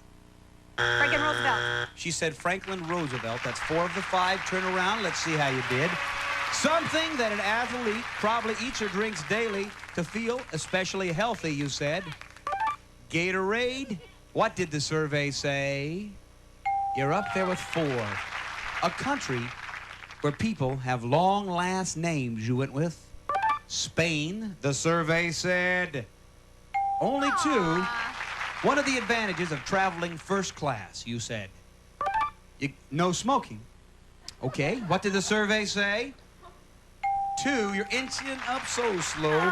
In industry that has had many strikes, you pass, you got no points. A well-known Frank or Frankie, you said Frankie Delano Roosevelt. The survey said 0. We're going to cover those. Go back there. Here comes John. Come on, John, this is the time. John, my friend, this is your family's 3rd time out here. You're going to do it this time? Yeah, we're going to do it this all time. All right, my friend. There's a little bit of pressure on you because you need 192 points, John. Oh, is that all? That's it. That's no problem. You can do it. I'm going to ask you the same 5 questions I asked your partner, but if you hear this sound, it means you're in big trouble because you're giving an answer that probably has no points. So I'll say try again. You give me another answer. 20 seconds goes to the clock, revealing her answers. I want to say something, John. You can do this. The number 1 answers are up there. If you listen carefully, you give me all number 1s, you can be the hero today for $5,000. We ask 100 people, name something that an athlete probably eats or drinks daily to feel especially healthy. Gatorade. Try again. Take a guess. Eggs. A country where people have long last names. Basque. One of the advantages of traveling first class. I'm sorry? Traveling first class, an advantage. Pass. An industry that has had many strikes. Turn around, John. All right, here's what I like, John. People at home are watching. Come here, John. If you're at home watching, I want you to call a friend because this is one of the more outstanding feuds you're ever going to see. If you've ever... 911 now? No, because... Don't worry, I'm going to give you the Heimlich maneuver because I've never seen anybody choke like this, John, on my show. Is that right? Watch at home. If you've ever thought you couldn't do it, watch this. Okay, you need 192 points, John. 192 points. You can tell a lot about people by the kind of answers that they give under pressure. I asked you something that an athlete probably eats or drinks daily to feel especially healthy. You tried to give the answer she gave, but then you said eggs. What did the survey say? 8. You doubled her answer. The number one answer was milk. It does a body good. Now, I have never really had the time to really give the number one answers. I want you to pay attention because you need to pay attention to this. A country where people have long last names. You said the country of? Basque country. What is the nationality of Coelho? Portuguese. Portuguese. What did the survey say? 0. Poland was number 1. One of the advantages of traveling first class, you said? Pass, you got no points. Bigger seats, more room, number 1. An industry that has had many strikes, you said? To pass, you got no points. Auto was number 1, if you're watching at home. A well-known Frank or Frankie, you said? To pass, you got no points. Frank Sinatra was number 1. $5 a point gives you $80. Come out here, Quaylos. We're coming back. $80. An all-time low. All-time low ever on the history of Family Feud on this day. Take National Lampoon, put it together with Game Show Network, and what do you get? You get something up your butt. No! You get the first game show where it actually pays to be funny. National Lampoon's Funny Money, tonight at 10 p.m. Eastern and Pacific on GSN. Stay tuned for the eternally young Dick Clark on the $100,000 Pyramid next. Then don't miss the zany celebrity antics on Match Game, followed by Win, Lose, or Draw.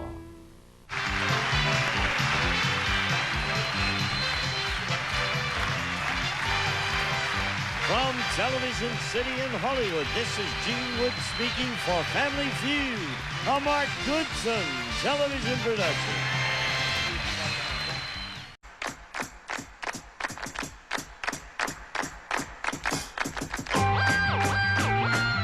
One, two, buckle your shoe.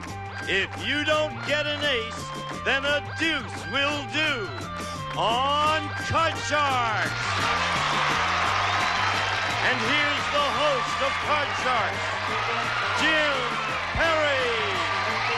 And thank you, Bettina. Thank you very much, and welcome to Card Sharks. Nice to have you here. Thank you. You're very kind. Yeah, if you don't get an ace, a deuce will do very nicely. Thank you, Treg Brown of Irvine, California, for the opening poem. And now let's get to the cards. Jeannie and Bettina, if you will, start loading in the cards. As you can see, we have a game in progress with these Card Sharks. Erlene Ogawa, our champion. Hi, Erlene. Nice to see you again. Won't you again remind us about yourself? Oh, I'd love to. I'm Erlene Ogawa. I am a housewife and mother from Chino, originally from a western state called California. I'm very active in parent participation nursery school, and any of you that have ever done that, you know that takes almost all your time. Oh, yes. But when I yes. get time, I like to play bridge, and I like to ski, and I like to bowl. Isn't that nice? And you're a good player here. You've won $2,800 in cash. Doing well. Thank you. Our challenger, Laura Davick. Hi. Hello, Laura. Nice Hi, to see you again. To meet you.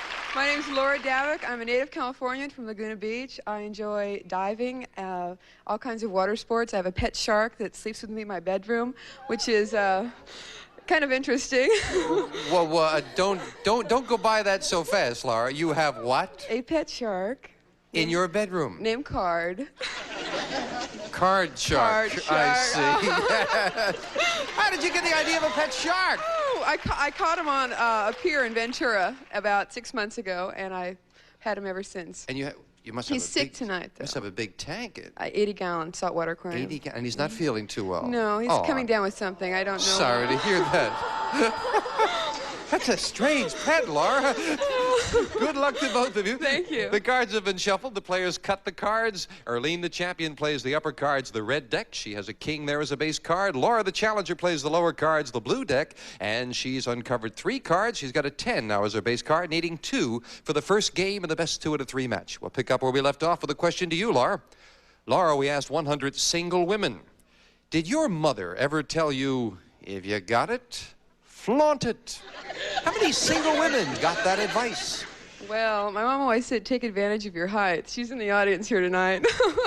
But I'd say... That's not quite the same, I don't think, Laura. I'd say relatively low. I'd say 31. 31 single women were told by Mom, if you got it, flaunt it. Question? I wish I knew if the single women were, you know, the younger women or a little bit older women. Because 100 you know, single women. Thanks a lot. I'm going to say it's higher. Higher. Right. If it is higher, you'll get to play your deck first. If not, it'll be Laura. And the actual number of single women whose mother told them if you got it, flaunt it is 20. It's not higher, it's lower, Laura. Yeah. Moms don't say things like that. I've got a teenage daughter, and I say, if you got it, cover it up. Okay, Laura, you've got a 10. You want to play it or change it? Jim, I'd like to change that 10, please. Whenever you win the question, you have the right to change it, so the 10 becomes a king. Good change. I'll go lower. Lower than a king. Oh, no, an ace. Wow. And that gives Erlene a free chance to play off the king and call this. Oh, lower. Lower than a king. Right. Yes, the 7. Freeze it. You'll freeze. Moving over the freeze bar, can't take those cards away. Nope. And we'll fill in that space with the next card off the top of your deck, Laura. Here's a question to you, Erlene. We asked 100 men who have a woman boss. Do you think you could do your boss's job better than she can? Oh. How many men said they could do a better job than their woman boss? I love men. I really do, but I really We're think... glad to hear that, Erlene. I really think they could do a better job. So I know it's over half. Let's say 71. 71 men who have a woman boss say they could do the job better. Well, the male ego is at stake, even though I think it'll be a little bit lower. Lower. Yes. Kind of 50-50 with our friends in the audience. The actual number of men who said they could do their boss's job better than she can is 35, very much lower. Laura. They were a little bit more honest than you thought they'd be, Arlene. You've got a king, Laura. I'll keep that and I'll go lower. Lower Gotta than a be king. lower. And this time it's very much lower. Higher. Higher for the first game of the match. Yes! Laura wins game 1 and $100. Game 2 will be coming up right after we take time out for this commercial break.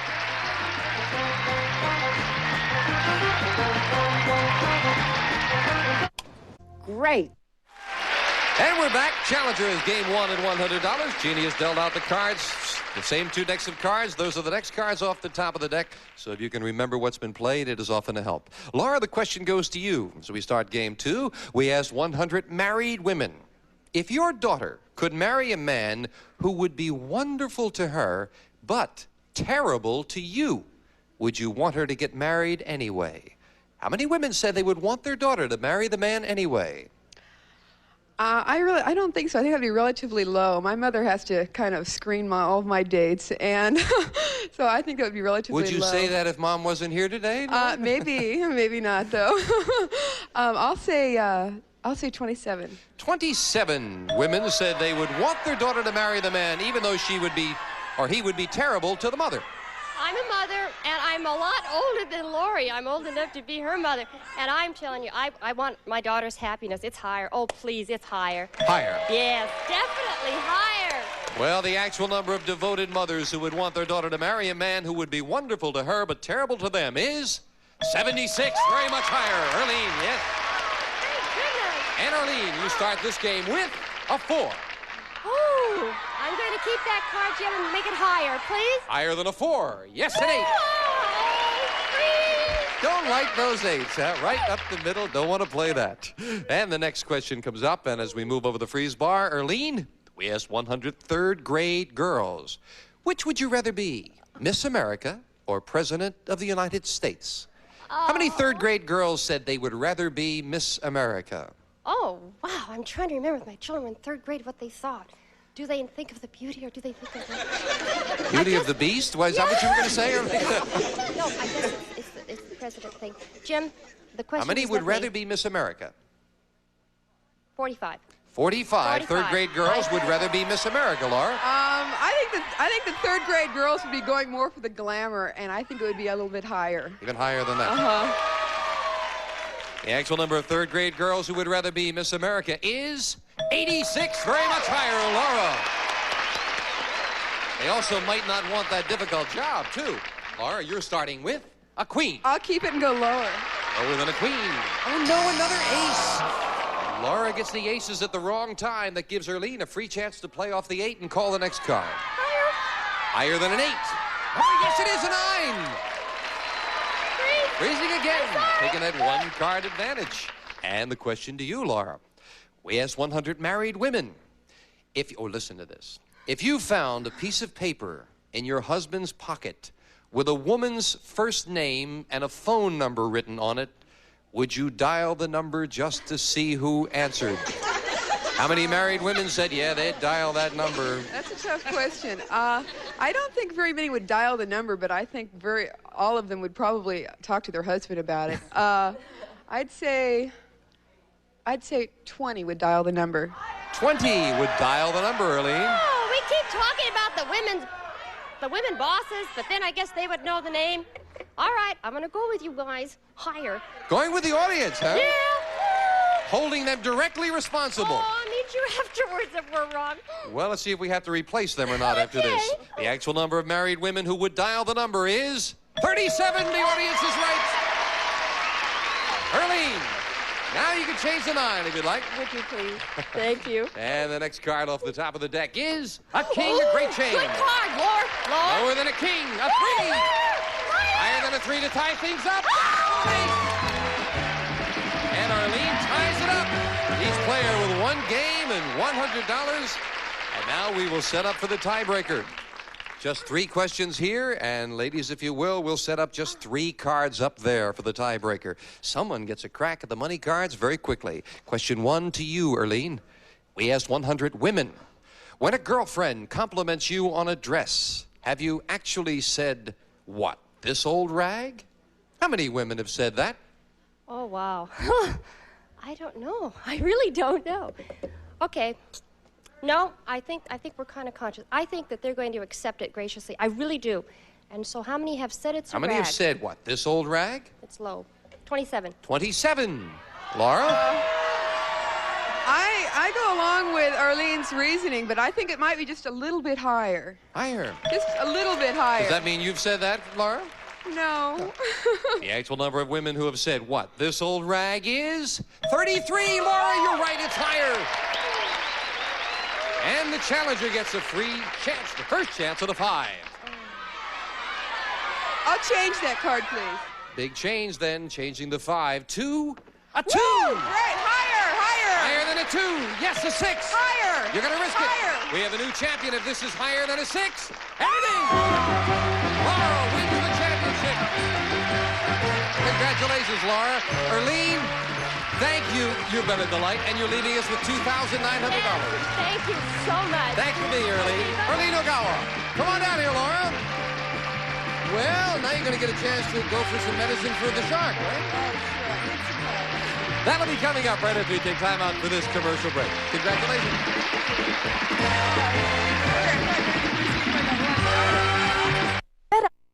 Back with our new champion, Laura Davick, who is $200 richer. Laura, are you nervous?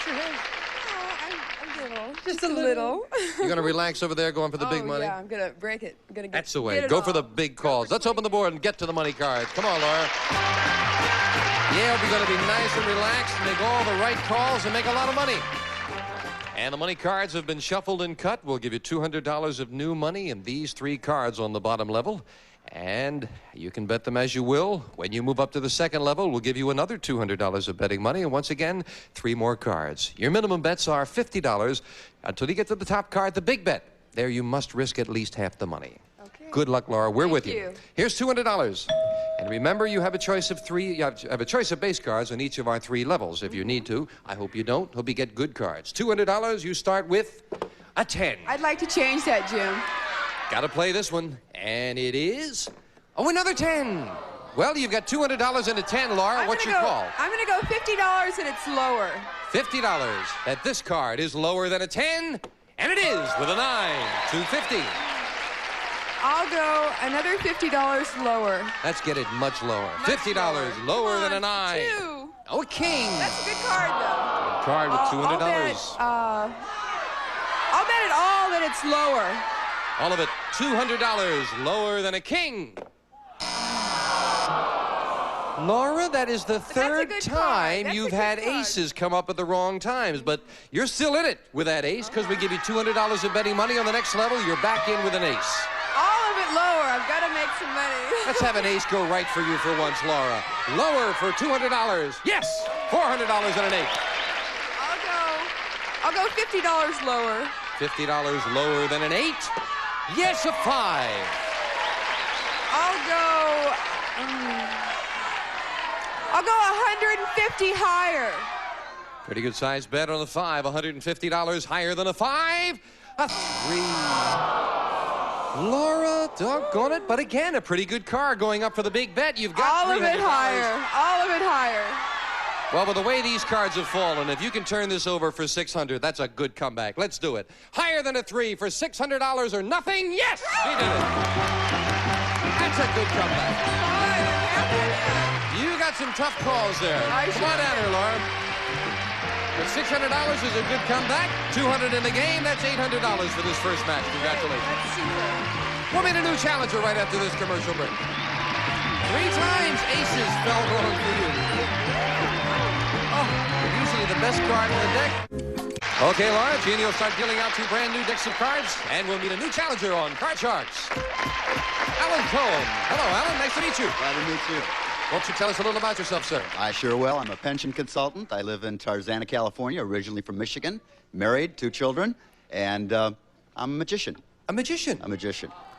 Our producer is also an amateur magician. He loves that. I heard.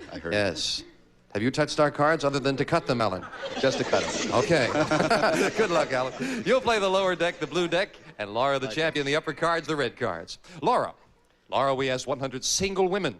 Have you ever said to a man at a dance, let's sit this one out, my feet are killing me, when you really meant that his feet were killing you? How many single women said that's happened to them? I'm sure it's happened quite a few times. Just recently, a couple nights ago, I was out dancing, and that was my excuse. My feet hurt. I just gotten off work, and I think that's going to be, I'd say 33. 33 women have said my feet are killing me when actually he was stumbling all over them, Alan. Well, I'll tell you, knowing what diplomats women are, and seeing the discos around, I would have to say it's much higher. Higher than... Higher, yes. Well, the actual number of single women who were nice enough to say, my feet are killing me is 45. You're right, Alan. It's higher. Okay. Yes. Here we And go. the challenger starts off. Give me a good one. All ace. right, that's it. Lower. Lower than an ace. Yes, a jack. Okay. One more time. Lower. Gonna risk it. Lower than a jack. It is all 4. right. Well, let's see if I gave him a good cut. One more time. Gonna risk those 2 cards and this one. You say higher, did you? Higher. Yes, I saw you motion. Higher than a 4. Another 4. And that's the chance you take. You lose all 3 cards back to the base card. Laura gets a free chance to play a 4. Higher. Let's go higher. Than a 4. And hers is higher. Higher again. Risking it higher than a 6. A 7. I'll freeze.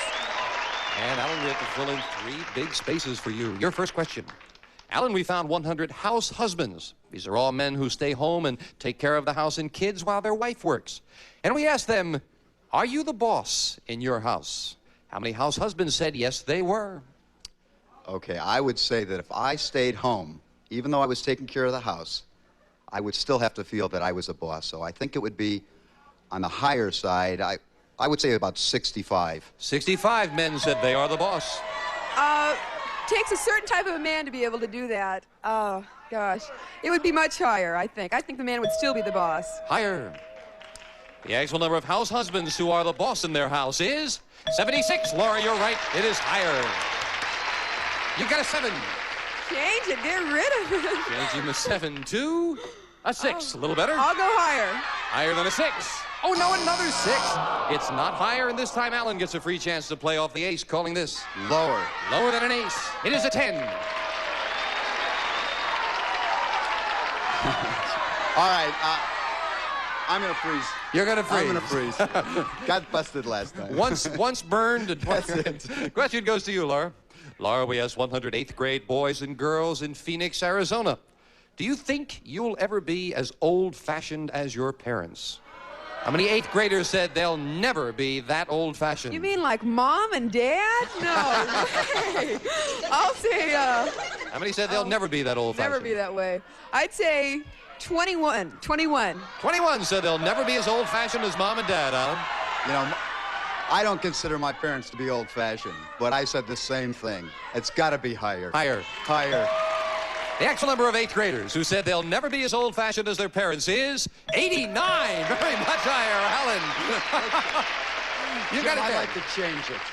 Changing the 10 to a 5. Okay. Higher, Jim. Higher than a 5. No, a 4. But you were protected from going back too far this time. Laura with a 6. Call this. I'll go higher, Jim. Higher than a 6. A 3 is not higher. Again, you have to fill in the spaces where it's sudden death. Someone has to win with this play of the cards. Alan, we asked 100 married men. Do you say nasty things about your mother-in-law behind her back? How many married men admitted they do? How about in front of them? How many? I would say that generally speaking, there's got to be one time or another that a married man would say something bad about his mother-in-law, even though they could be the sweetest person in the world.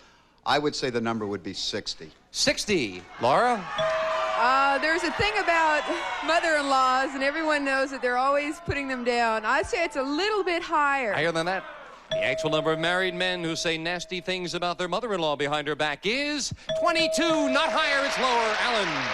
Now, Alan, you have a 5. You need 3 cards. Laura has a 6. She needs 2. You've got control. Do you want to play it or pass it? I'm going to have to pass it. All right, Laura, you cannot change it. You've got a 6. Turn them both over. You've won the game. One mistake, and Alan wins it with a 6. Call this. It's got to be higher. Higher than a 6. It is a 9. 1 to go. Base card, higher. You're going against the odds. She says higher for the win. No, it's lower. And Alan wins it in sudden death. Laura took a chance going against the odds, and it did not pay off. Game 1 of the Challenger. We'll be right back right after this. Look at you. Cheerleaders. Well, we've run out of time. I got a couple of seconds. I wanted to ask you, Laura, with the pet shark. Was the pet shark in your bedroom something your mother insisted on? No, no. We'll all be back next time. Hope you'll join us when once again we'll be playing Card Sharks. Bye-bye. A representative of the studio audience will receive a Rittenhouse home communicator system. Enjoy entertainment, communications, door entry, security. Also, Williamsburg clock chimes with 8-note Westminster melody furnished by Rittenhouse. And some of our contestants will receive an assortment of exciting Maybelline eye, face, and nail cosmetics featuring new nail color. Protects and colors nails instantly furnished by Maybelline. And a set of mugs, a Nescafe regular and Nescafe decaffeinated instant coffee. If Nescafe can please the whole wide world, we can sure please you. And Polyglide coat protection for your car. A heat-activated formula that penetrates, protects. Polyglide coat won't let Mother Nature rip you off. Available at new car dealers everywhere. And a pen set and pledge, the furniture polish that picks up fingerprints and smudges and gives your furniture clean, natural beauty every time you dust. Picasso, Pollock, Van Gogh, Lonnie.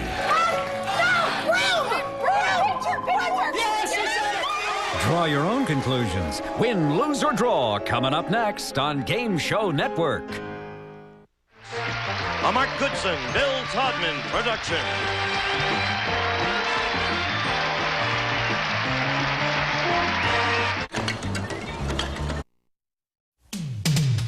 You can win this beautiful car on the turn of a single card on Card Shark.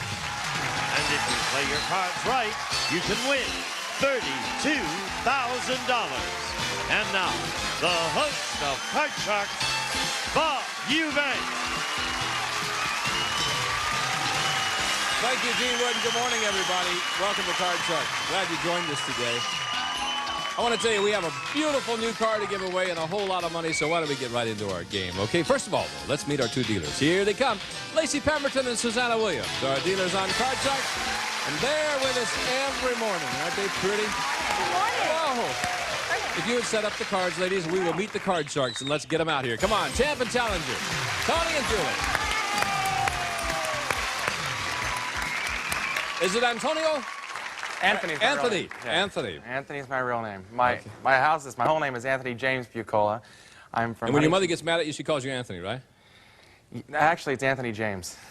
Anthony James, get over here. Get down here right now. Yeah. That's why I don't live at home anymore. I understand. Senior at USC, studying communications. Love to eat, love to run. I have to run so I can eat more. Understand? Like to win money? I love to win money. I'm having a great time so Won far. $6,600 so far. Yeah. Not bad at all. Huh? Played the big money one time. Hey, the lady from Louisiana is back today. Hi, Julie. Yeah. Hi, Well, I'm doing fine. My name's Julie Lambeau, and I'm here in Card Sharks and enjoying this. I'm married and have 2 small children, William and Monique. Oh, no. What's the name of our show? Card Sharks. Card Sharks. I knew it, yeah. Oh, okay. I like your accent. I think it's fun. What kind of an accent? Never mind. A Louisiana accent. Yeah. It's a Louisiana. Yeah, right. Okay. You know how to play the game. Sure you do. Yeah. We're going to pick it up where we left off yesterday. And yesterday we left off, we were in the middle of game number 1. I was ready to ask the 3rd question, so I might as well just ask it now, then, if it's okay with you guys. Here we go. You ready, Tony? Sure am. Surveyed 100 single women. You know a lot of single women? Yeah. We asked them, when you go over to a man's apartment and find that he has stacks of Playboy magazines, does it turn you off? How many single women said they're turned off by a man with stacks of Playboy magazines? Well, I don't think I've had Playboy laying out in my apartment. It's never bothered a girl. I don't think it would bother. How many do you have, though, Tony? I don't have stacks and stacks. I mean, there's a couple. Want to buy some? No, I'll just get them for my brother at home. Okay. That's where I get them. I don't think they'd be that upset about it. I think today's liberated enough that it's going to be a pretty low number. I'd say 42. 42 out of 100 women said that they are turned off by a man with stacks of Playboy magazines. Julie, would that bother you? Oh, certainly not. I tell you, my husband, he has had, I have boxes of Playboy magazines. He has every one, and one day I guess there'll be a collector's item, I don't know. But he's got literally stacks of them. And that doesn't bother you at all? No, they got good reading in them. Oh, yes, the articles are wonderful. Well, I can How always many look at guys in the world have told their wife that? It's the articles, hun. No, I read them. He said 42. I was going to 42. say a little bit lower. Would turn them off? Okay. Actual number of single women who are turned off by a man with stacks of Playboy magazines is 39. Boy, it was a little bit lower.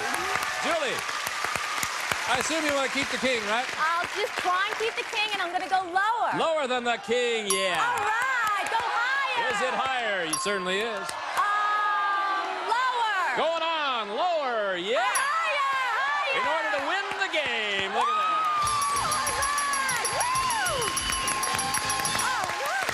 Took a big risk there, didn't you? I know, but honey, it paid off. Oh.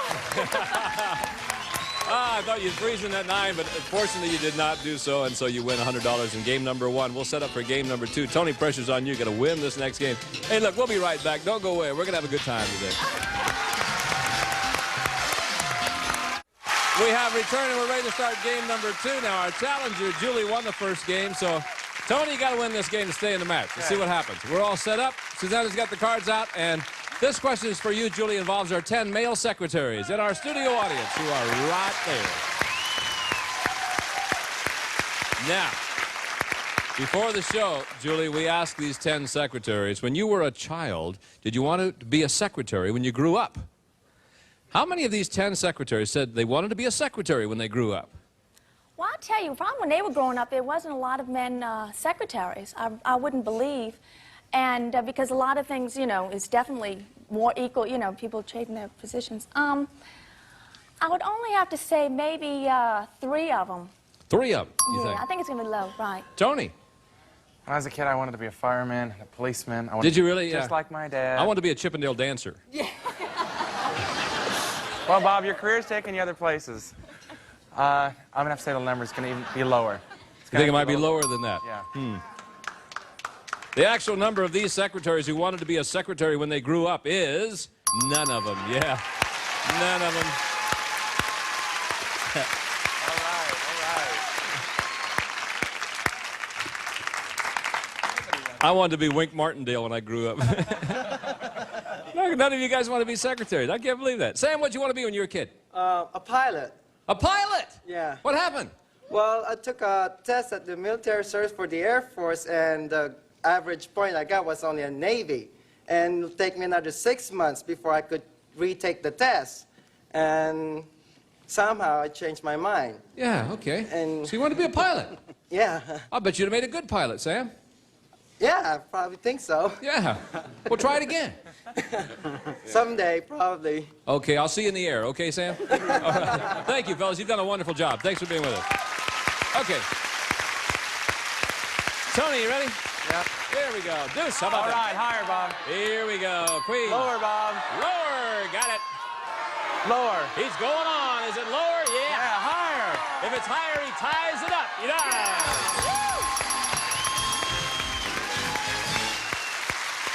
Bam. Oh, I like that feeling. Woo. That's great. Boy, if you ever needed to win, it was right then. Yeah, it okay. was. You know what that means? We're going to play a tiebreaker game, which means that each one of our contestants has won a game.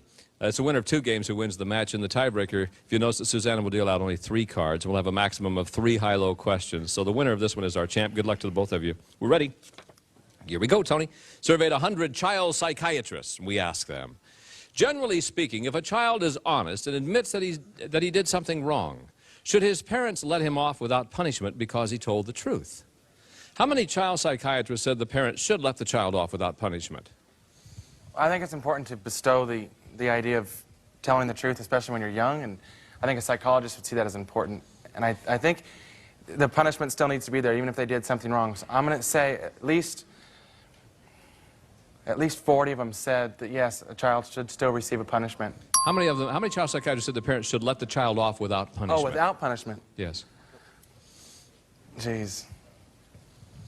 About 40 of them. 40 of them, okay. Julie, what do you think? You're a parent. Yeah, I sure am. But I tell you, I do believe, you know, I want them to tell the truth, but I want them to remember to always tell the truth so they won't get punished next time. I think they should be punished.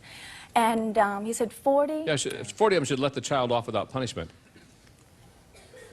Higher or lower than 40? Well, I think they should be punished, so that's going to be... Let me make sure you understand it. Right. He said 40 child psychiatrists said the parents should let the child off without punishment. Will it be higher or lower than that? It's kind of confusing, I understand. Yeah. Should let them off without punishment. Well, I don't think they should let them off without punishment, so that's going to be lower. Lower, Right. okay, yeah. Right. I mean, after a while, you know, the little kid comes in and says, kill the neighbor's cat, and after the 4th time, even though he told the truth, you got to stop him, you know what I mean? Right. Yeah. You have mice everywhere in your neighborhood. It's good being a parent, isn't it? Actual number of child psychiatrists who said the parents should let the child off without punishment is 20 of them. You're right, Julie. Okay. Tiebreaker game, and Julie, there's a 5-player change. Higher. Higher, she's going on. Is it higher? It is. Lower. If it's lower, you're the new champ. Are you? Yeah, you are. Thank you. The lady from Louisiana is our new champ. All right.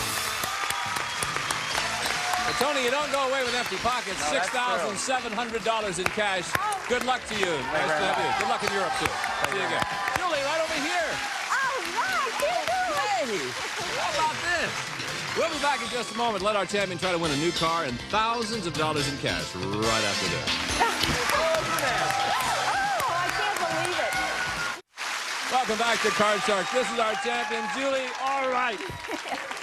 Now, all kinds of nice things are about to happen to you because in addition to all the money you can win, we've added some jokers to the deck of cards the ladies are dealing out right now. When a joker pops up, it gives you a chance of winning a brand new car. Got a pretty red car back there. We'd love to see you win. You can change 1 card per line, and because you're the champ, you won 2 games. Susanna has 1 joker for you, so you know you at least have 1 opportunity of winning that car, all right? Be cool. Have a good time with it. Give her $200, please. She's got it. Here we go. Stay right there, Julie, on that green mark, if you would, hon. Back up just a little bit for us. There you are, right there, yeah. Lacey, don't push the contestants around. What are you doing? So pushy. Give them what they want. You ready, Julie? Yeah, here we go. There's a 9. Ugly. Change that card to number 3. Number 3. Okay. Let's see what Good it card, is. good card. The 9 is an 8. Ugly. Oh, you got $200, though, hon. $50 Be real cool. lower. Got it, girl. $50 lower than the 8. 6. Now you got $250. Okay, we'll take 150 higher. 150 higher than the 6. Ah. All right. Woo! Put that in her file. Now, what's the bet again? Okay, we'll still go 150 higher. 150 higher than the 6. No. No. Down to $100. That's okay. Got lots of time to make some money. Let's do it now. Okay, $50 higher. $50 higher than the 5. Look at there. Okay, now, let's new fresh start. You ready? Okay, I'm going to give you $400. You now have $450. Higher. Everything higher. Everything higher than the deuce. It's okay. Push. No win, no loss. Do it again. Okay, everything higher. It's going to be worth $900 to you. Now, you got 900. Okay, 400 higher. 400 higher than the 4. Oh! My goodness, these are lousy cards. Okay, let's win a grand, though. Come on. You got a 3 there. You got 500 bucks. Everything higher. Yeah, let's go for it. Higher. Everything higher. Push. Ah! I didn't. Those are the worst cards I've ever seen. Where'd they come from? I don't know, but I have 2 jokers now. You got 2 jokers, you got 700 in cash. I mean, that's not bad for a little 20 minutes worth of work. And we're not done because you got 2 chances, thank you, Suzanne, of winning a new car. Take a look over here, would you please? Yeah. Behind one of those numbers is the word car. If you find it, Gene's going to tell you about the car, you can win it. We want you to win it. Gene? The Nissan Sentra E 2-door sedan, equipped with standard features including 5-speed manual transmission, plus trim rings and California emission. Good luck, Julie. Okay, Julie. Boy, maybe unlucky in cards, lucky in cars. Yeah, huh? Go win a car. Number 5 and number 1. Okay. Stand right over here, sweetheart. You got 700 bucks in cash so far. I hope you win a car after all of that nonsense over there. My goodness. Is it behind number 1 looking for the word car? No. Had a funny feeling it was there. Is it behind number 5 then? Looking for the word car. Yeah! There you are! You won a new car! Yeah. Go get it!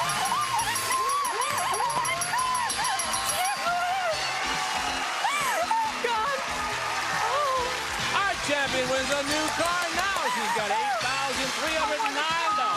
Cash and prizes, and we'll be right back to be the new challenger. Oh, thank you.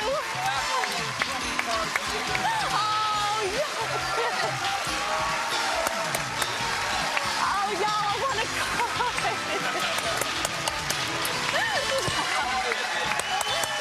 Oh, I'm so happy. We're so happy for you. Oh, I'm so happy. I'm just so happy. It was so frustrating. From when I'm over there and I'm turning these cards and you know, 3s and deuces and everything, and you weren't winning any money. I know, but I still won $700, dollars. Oh, you got That's $700, good. but then you got a car. A car, and today's my husband's birthday. Today's your husband's birthday. Yeah, maybe it's a lucky. Oh, Well, I'm just so excited. You got $8,309 cash and prize. It's time to meet a new challenger. Michael, please come in here. Hi, how you doing? Really good. How you doing, Michael? Great. How you doing, Bob? Well, you must be a nice guy. I'll tell you why you must be a nice guy, because when Julie won the car, you got so excited for over there, and that means you care about people. So welcome to our show. Thank you very much. My name is Michael Ferris, and I'm very happy to be here. I'm a beer sales representative. I live in California. You're a what representative? A beer sales representative. Oh, you're a booze pusher. Yes, I am. Oh, okay. And my hobbies are water skiing and snow skiing and partying. Figures. After you party, you can't tell if you're water skiing or snow skiing. Is that You it? get it. Yeah. Welcome to our show. Some of our staff Thank you members very are like that. If you are ready, let's play the game. Now, we're going to play 2 games. The winner of those 2 games then wins the championship. We might play more than 2 games. Depends on how I feel. If I feel good, we'll play 3 games. Educated guess, Julie. Okay. You ready? If a person can jump 3 feet off the ground on the Earth, how many feet high could he jump on the moon? On the moon, I'm sure you can jump a lot higher. Definitely. Why? I don't know, because of the gravity, Oh, okay. Yeah. I would say 25. 25 feet. Yeah, Michael, that sounds good. higher or lower than Well, 25? Bob, there's no gravity on the moon, so I figure you'd have to jump higher than that. I say it'd be higher than that. There's nothing to hold him down after he jumps. True. I'd like to hit a golf ball on the moon. Yeah. Be my luck, I'd dub it, you know what I mean? It'd only go 4 miles. The actual number of feet high that a person could jump on the moon is 18 feet. No, wasn't higher. It was lower. I'm surprised. I'd like to go farther than that, too. Julie has the control. All right, Julie. There for you, my dear, is a queen. Oh, lower! Well, let me see. Is it lower? No. Cards don't like me. Yeah, well, the cars don't like you, but cars do. Don't forget that. Michael, you get a free chance. 7's yours. Let's go higher on that, Bob. Higher than the 7? No. Ooh. Cars don't like Michael either. He doesn't even have a car. Okay, Michael, here's a question for you. We surveyed 100 men who live with their girlfriend. We asked them, if you and your girlfriend stayed overnight at your parents' house, would the 2 of you sleep in the same bedroom? How many men said they would sleep in the same bedroom as their girlfriend? Well, I live with my girlfriend, and if I went to her parents' house, then I better say the right answer now. No, we talked about the men now. We surveyed 100 men who live with their girlfriend. We asked the men if you and your girlfriend stayed overnight at your parents' house, the man's house. At my parents' house. Yeah, right. Okay. the same thing goes. My mother's just as bad about that. I think out of the 100 men, it'd be about 40 of them. Would be able to sleep in the same room as their girlfriend? Yeah, 40 of them sleep in the same room. Okay, let's see what Julie says. Julie? Oh, I'll tell you, I lived with my boyfriend before we got married, and we spent the night by my house. Yeah. You know, I know the question's opposite. Yeah. We slept in 2 separate rooms. Boy, probably 2 separate houses. Right, yeah, after my mom, right. So I'd have to say it's going to be a little bit lower. A little lower than that? The actual number of men who would sleep in the same bedroom as their girlfriend is 66 of them. No, it wasn't lower, it was higher. Depends on part of the country you live, maybe, huh? Michael, want to change the 7? I like to change the 7. Susanna's got a new card for you, and the 7 is a 7. How do you like that? Thank you. It's just a different color, Michael. Higher. Higher than the 7. Nope. I got another 7 for you, Michael. There may be another one in there a little later, so don't go away. Julie, free chance with the Queen. Lower. Lower, yeah. Higher. Is it higher? No. It is not. Would you take those cards, please? And put I them away? will. Thank you very much. Okay, next question, Julie. Julie, we surveyed 100 taxi cab drivers. We asked them, are women bigger tippers than men? How many taxi cab drivers said yes, women are bigger tippers? Yeah. I've worked, you know, in different businesses that you need to be tipped, like waitress and stuff, and you really depend on your tips, and so I know how important it is to tip. So I would really tip, you know, well. So I'm just saying, as a woman, how many taxi cab drivers said women are bigger tippers? 67. 67. Michael, higher or lower than that? Well, Bob, I think it's going to have to be lower than that because every time I go to leave a tip, she wants to take some of that money back, you know? So I say it'd be a little bit lower than that. That's a mean woman you're living with, I'll tell you. She's not here, is she, today? Oh, no. Boy, I'm sure glad. Actual number of taxi cab drivers who said women are bigger tippers is 22 of them. Yeah, it was a heck of a lot lower. All right, Michael, you want to change the 7? Can I have another 7? Well, let me see. There's one more in there somewhere. Oh, no. Okay, all right, we'll go higher on that. Higher than the 5. Yeah. Yeah, we'll go higher on that. Higher than the 6. Yeah. We're going to freeze. Boy, I don't blame you. A bunch of bad cards, huh? Yeah. Okay, we'll pause. We'll be right back with more Card Shark.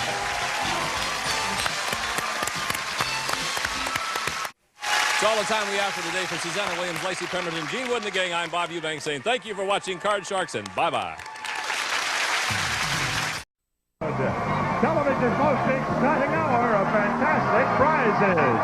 The fabulous 60-minute Price is Right. Ahmad Davis, come on down.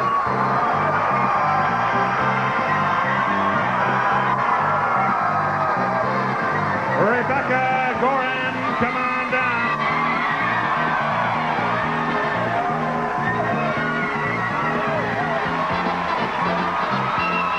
Stanley Marks, come on down.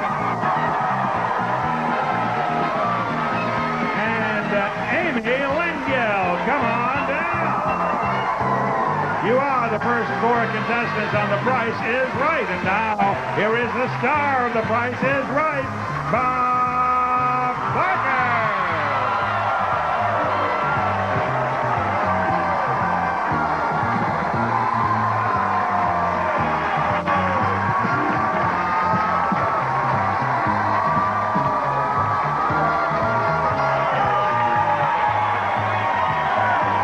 Welcome to The Price is Right.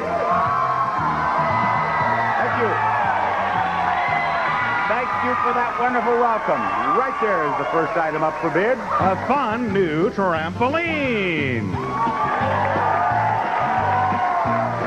From Jump King Trampolines, the popular trampoline that gives you family fun and fitness, featuring quality construction for strength and durability. Jump King. Bid on that trampoline in dollars, please, because we round off our retail prices to the nearest dollar. Let's get the first bid from Ahmad. 1,100. He bids $1,100. What do you bid, Rebecca? $850.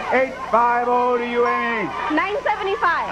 $975, and here's Stanley. $1101. $1101. And here we have started off with an overbid. The lowest bid is $850. Let's erase these bids, please. Go lower than $850, Ahmad. $625. Ahmad bids $625. What do you bid, Rebecca? $550. $550, and Amy says $575. $575. How about it, Stanley? What was the highest? $625? The highest bid is $625. $626. $626. The actual retail price of the trampoline, $649.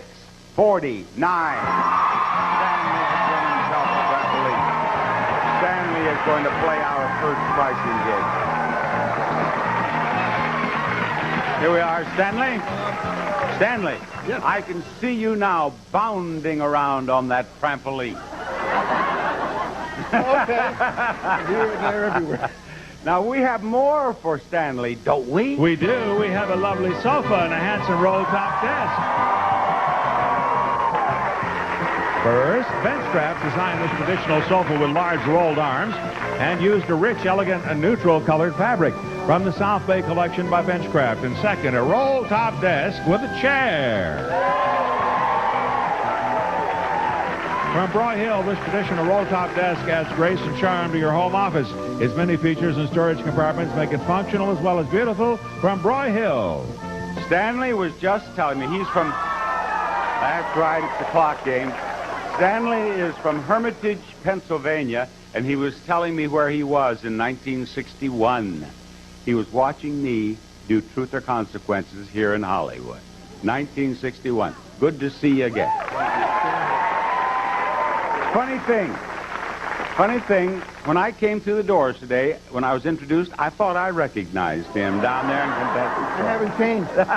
Neither have I. No, yeah. Now, you know this game, don't you? Yes, I do. Clock game. You're going to bid on that sofa first, and only the sofa. Let's show everyone the price, please. Now, audience, don't you try to help us. That clock will start with your first bid, Stanley. 800. Lower. 700. Lower. 600. Lower. Higher. 700. Lower. 650. Higher. 660. Higher. 70. Higher. 80. Higher. 90. Higher. 1, 2, 3, 4, 5, 6, 7, 8, 9. You got it. You know, not only does he know this game, the embarrassing thing is that he obviously knows it better than I do. You have won that, and you did that in only about 12 and a half seconds. So you have lots of time. You have 17 and a half seconds to win that desk. Let's show that price. And again, the clock will start with your first bid. Go. 900. Lower. 800. Higher. 850. Higher. 60. Higher. 70. Lower.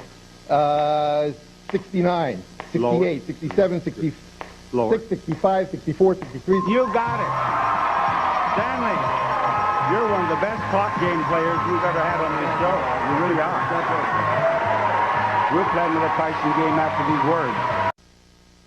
We are about to meet Caleb Sawala. Come on down. You are the next contestant on The Price is Right.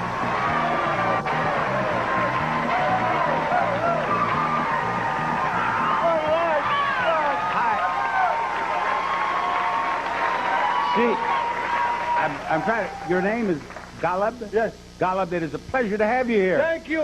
Yes. It means the winner, Bob. What? My name means the winner. Your name means the winner? Yes. Well, then come right on up here, then. No. Thank you. I love you, Bob. Well, it's a pleasure to have Thank you here. you. Yes, Golub. Here's the lovely Janice with the next items up for bids. Janice brings to Bidder's Row a pair of elegant watches.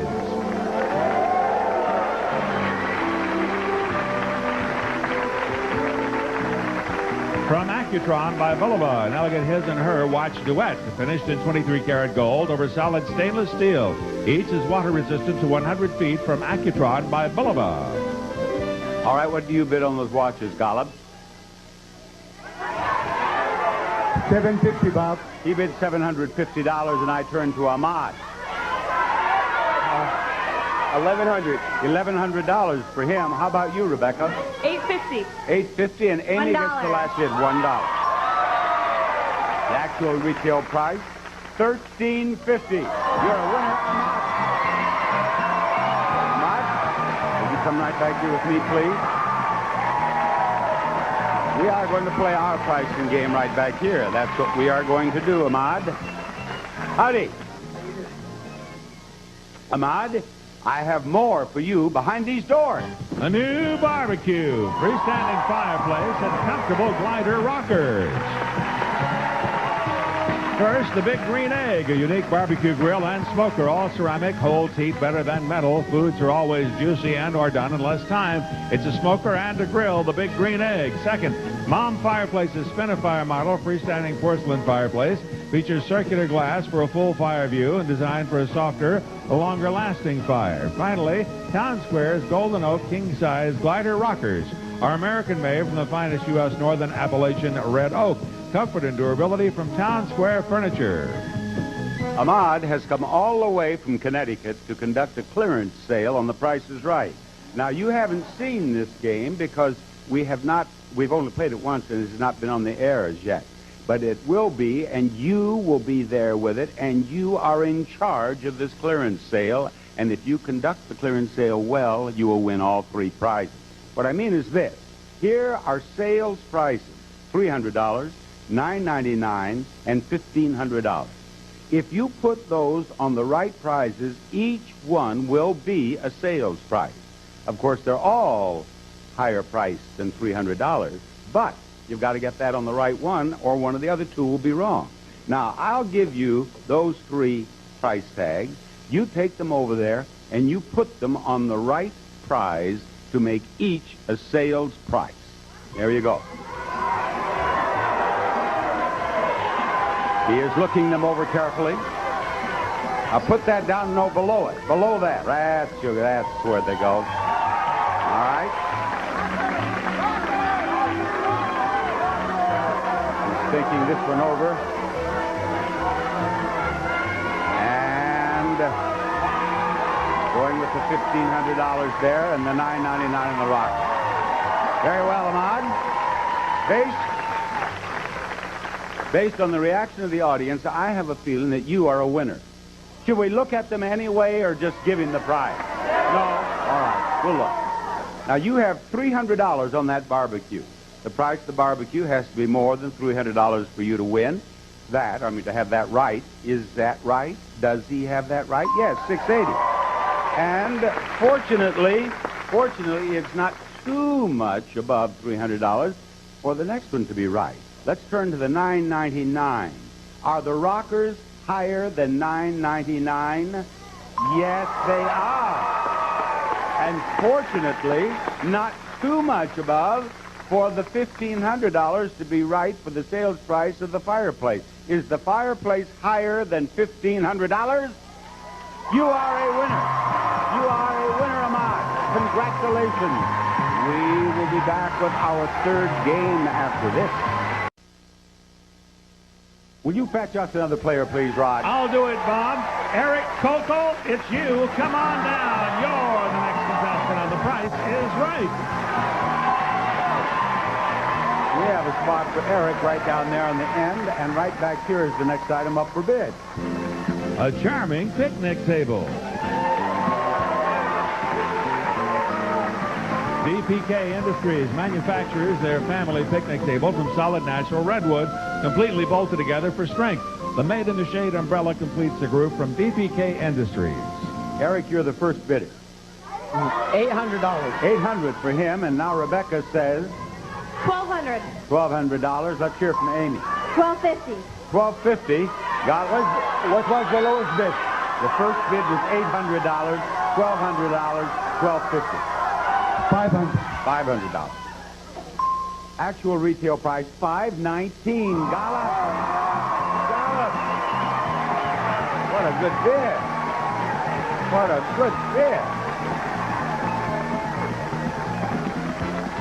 Yes. Golub, it's a pleasure to have you up here. Ladies and gentlemen, did you know that Golub means the winner? And that's what he is. Thank you. Now, listen. I hope that name holds true for this. A new car.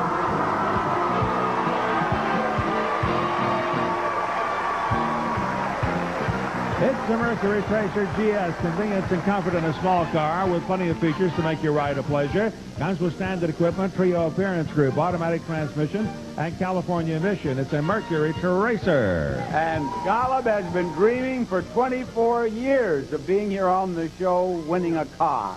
Now, there are more prizes for you to win right over here. You see, here's the first one. Keep baby busy and learning with this talking table. Easy games for coordination and fun, brightly colored and legs detached for easy storage. Then we offer the Capture carpet cleaning kit. The easy way to clean carpets, cleans the toughest dirt, and keeps your carpet clean and beautiful. All you need is your vacuum from Capture. Then we have this. Add a flicker of romance and mystery to any room with this glass and mirror votive candle holder. And we have a carousel rotisserie. Has 2-hour timer with automatic shut-off and removable drip tray for easy cleanup. Here are the prizes listed on this board. Here are the prices with one number missing. Here are the numbers, and here is the man who is going to put the right number in the right slot to complete the price correctly, and you win every one you get right. You have 30 seconds. Go.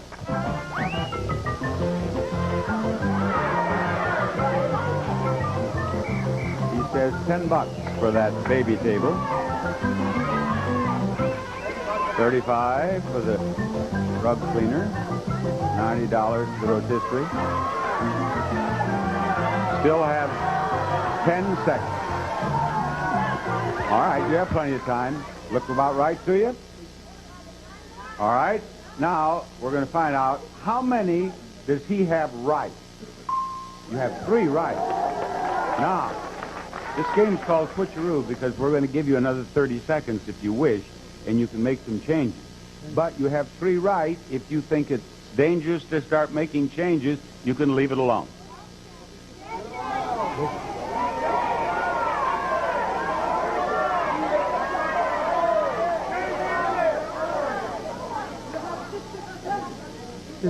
That means leave it alone.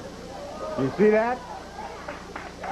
From now on, when we play this game, I'm going to say to the contestants, you want to make some changes, or is it leave it?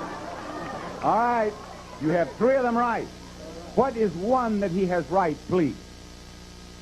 You get the rotisserie, $90. Show us another one that he wins. Rug cleaner, $35. Oh, this is the big question, Golub. 45. Show us that last one he wins. Yes, he wins that car. $13,145. Golub is a winner. Golub is a dancer. Congratulations. We had a perfect half of the first half of the Price is Right. 3 winners in a row. We're going to have our first showcase showdown after this. Before we proceed, yes, here they are, all 3 winners, too. Golub, Ahmad, and Stanley. Here they are. First 3 winners on The Price is Right today, a day on which we hope to have 6. But Stanley can't concentrate on winning money on this wheel until he says something to his mother. Mom, happy 80th birthday tomorrow. God bless you. There you are.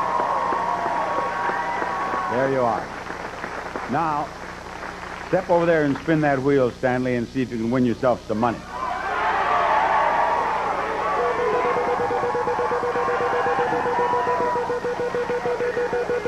Contestant nearest to $1 without going over is in the showcase. And Stanley, I do believe you have about 40 cents. So, one more time. Go. Go, Stanley.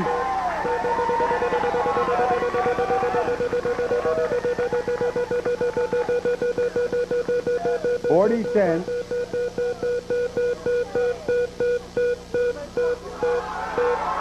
$15 is better than the 80. There you are. 55 cents total. Step over there, Ahmad, and spin that wheel. Stanley from Pennsylvania. Ahmad from Connecticut. Where do you live, Khalid? Las Vegas.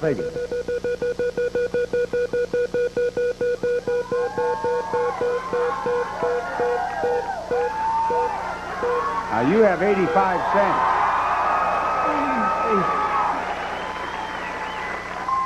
You know what? He should have. Right there, stay. All right. Now, Golub, and incidentally, I just found out, I should have, he says Las Vegas loves Bob. I should have known immediately. He lives in Las Vegas. What a great place to live with a name meaning the winner, right? Spin that wheel. You have to be at 85 cents to get into the showcase.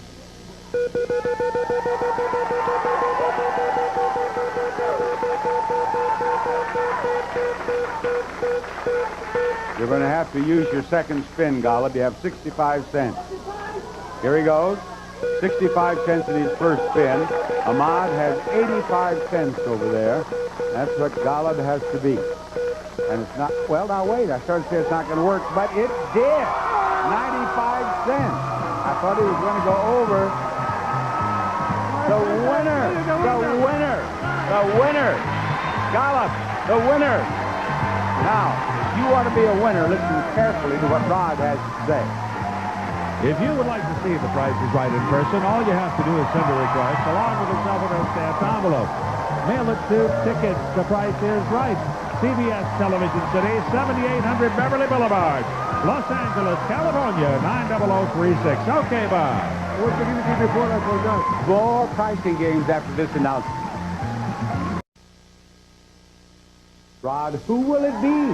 This time, Bob, I have great news for Aizaleen Watson. Come on down. You're the next contestant on The Price is Right, Aizaleen.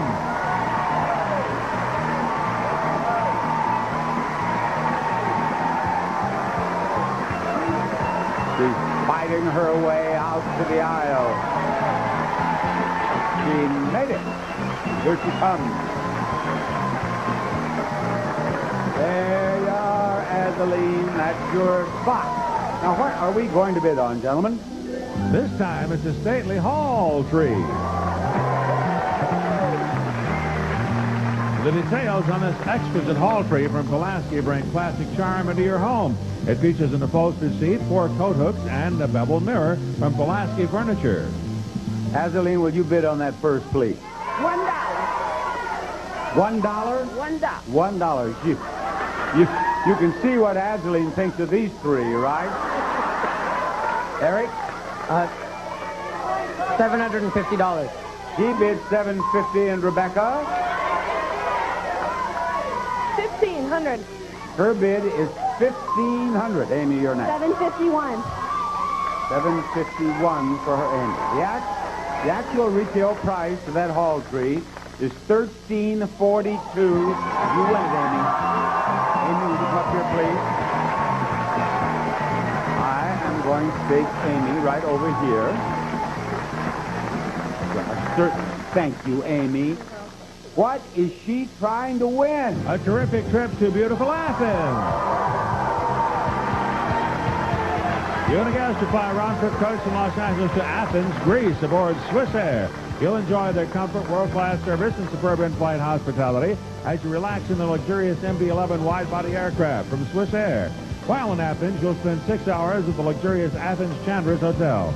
Enjoy a gracefully furnished room and a rooftop swimming pool with panoramic view of the Acropolis and the Aegean Sea from the Athens Chandris Hotel.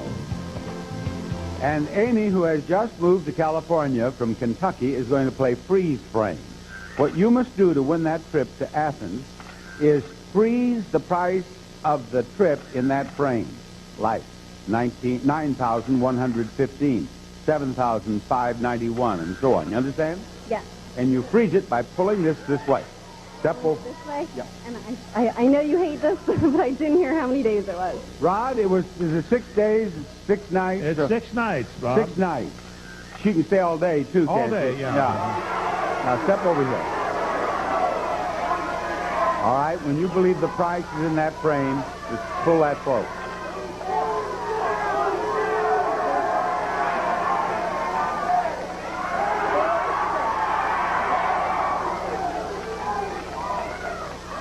You have a price in mind? Yeah, it's coming. It's coming. Coming up right now? Yeah.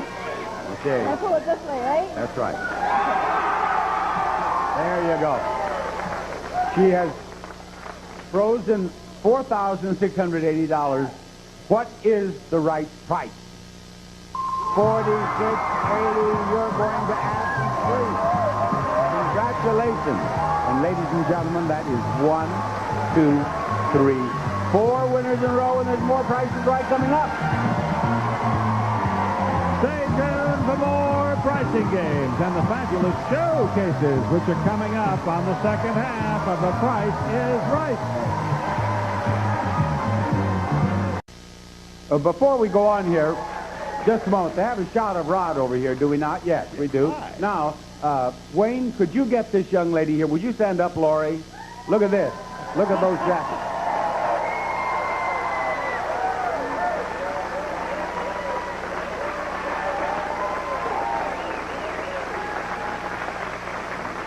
Now, Rod has always told me that he has his jackets made in Thailand, and he spends a fortune on them. I asked Lori where she got hers. She said she got it at a sale across the street here. So I kind of wonder about Rod now. Who's our next player, Rod? Bob, would you believe? Would you believe it's Laurie Woolweaver? Come on! You're the next contestant on The Price is Right.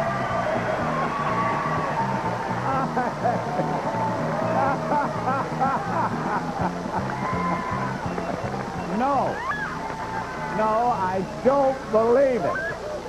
As so many contestants have said on The Price is Right, I don't believe it.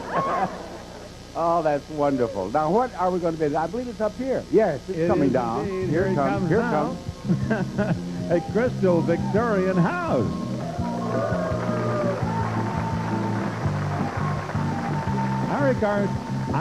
Iris Art Crystal presents the stately Nob Hill Victorian, handcrafted of the finest Austrian crystal. A signed and numbered edition of 250 pieces from Iris Art Crystal.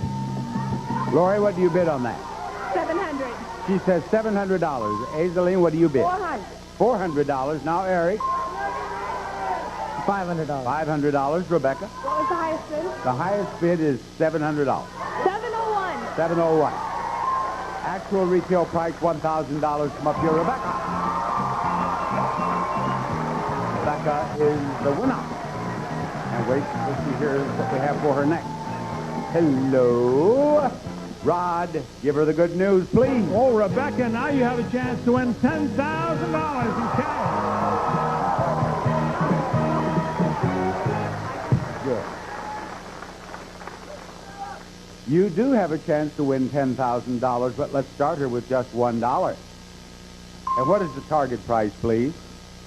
$2.50. Now, what you must do to win $10,000 is pick out the 4 products among these products, 6 products in all, that are less than $2.50 in price. What are the products, Rod? Today we're talking about the Tootsie Candy Quiz. Tootsie Pops with the hard candy on the outside and chewy Tootsie Roll inside have always had no fat. True, Tootsie Pops, no fat and delicious.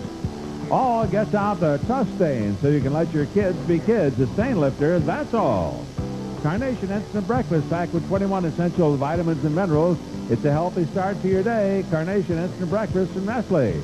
Brummel & Brown. Brummel & Brown's creamy taste of butter blended with the wholesome goodness of yogurt will have you saying bravo. Better try some today. Mrs. Butterworth's Light Syrup. Now it's as thick, rich, and delicious as our regular syrup. And nothing brings families together like the great taste of Jolly Time popcorn. And Jolly Time's resealable bag keeps every kernel fresh to the last pop.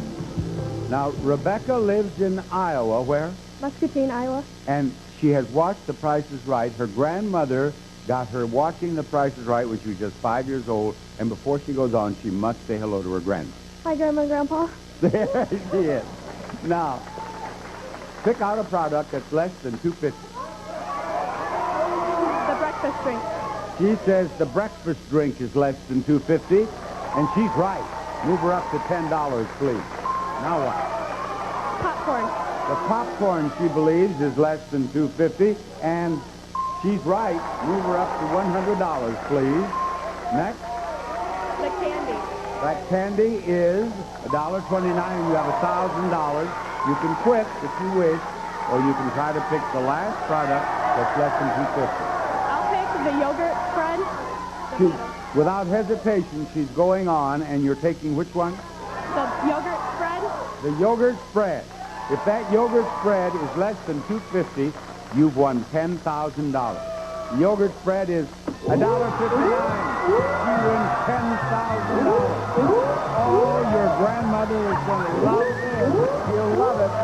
We'll be back with more Price is Right after this message. Rod, we're ready. We're ready. Bob, then I'm going to call Mary Ann Midget. Come on down. You're the next contestant on The Price is Right.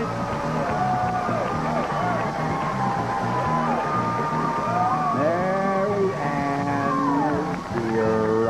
And now, let's see the next item up for bid, please. It's on the turntable. Here it comes. New His and Her Scuba Gear.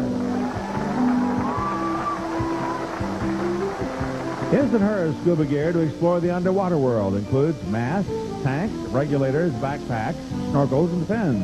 Just be sure you receive proper instruction before you begin. Give us your bid, Mary Ann. $450. $450. Lori, you're next. $1,200. $1,200. Now, Adeline, $1. She's back for a $1. $1,500. $1,500. Actual retail price, $22.33. Winner, Eric. Up here with me, Eric. Up here with me, Eric. Right over here, Eric. Eric. It's a pleasure meeting you, and it's a pleasure to inform you that you can win this. A new car.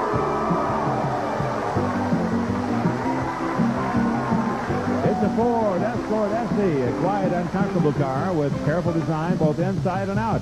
Equipped with aluminum wheels and all standard features, automatic transaxle, AM/FM cassette, match, paint, and fabric protection, plus California emissions. This is a Ford Escort. Now, here we are. The dice for the dice game. The first number in the price of that car is what? 1. Now, I want you to roll this over that line and hopefully roll the second number in the price of the car. Now, before you roll, let me tell you that there are no numbers in the price higher than 6. Remember that. And there are no zeros in the price of the car. Okay, roll it over that line. Okay, you got 2. Is that it? No, it's not. Now, do you believe that second number is higher or lower than 2? Higher. Higher, he said. There you go. Okay, now try the third number. That's what we're looking for. Is it 4? No, it is not. Is that number higher or lower than 4? Lower. You say lower, and we'll light that up. Next number, Eric. Is the next number 4? No. Is the next number higher or lower than 4? Higher. Higher. All right. Now the last number. Roll it over this line. How about 5? Is that it? No, it is not. Higher or lower than 5? Lower than 5. There you go. Now let's see if Eric has won this car, and let's see if we have had a perfect show. We've had 5 winners in a row. Is Eric our 6th winner? Light up the second number, please. $14,000 car. Light up the third number, please. Oh, Eric. How about the last 2? Do you have those right? Yes, he did. And Eric, you went with the odds. You did everything you could, and it was fate ordained this. I'm sorry. Thank you, Eric. We'll have our second showcase showdown after we show you this. Bob Barker with our showcase showdown. Here we are with Rebecca, Amy, and Eric, ready to spin this wheel. And remember, each of you can win as much as $11,000 on this wheel. Now, Eric, step over there and give it a go.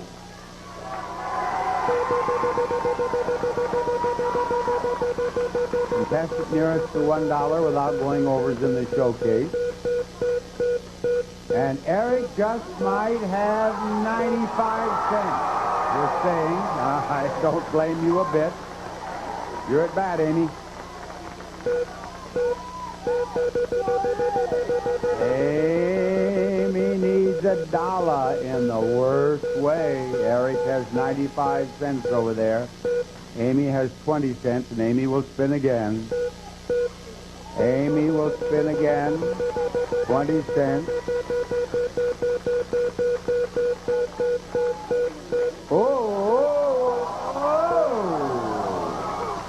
Thank you, Amy. It was a pleasure meeting you. I wish you well in California. Rebecca. Here she goes.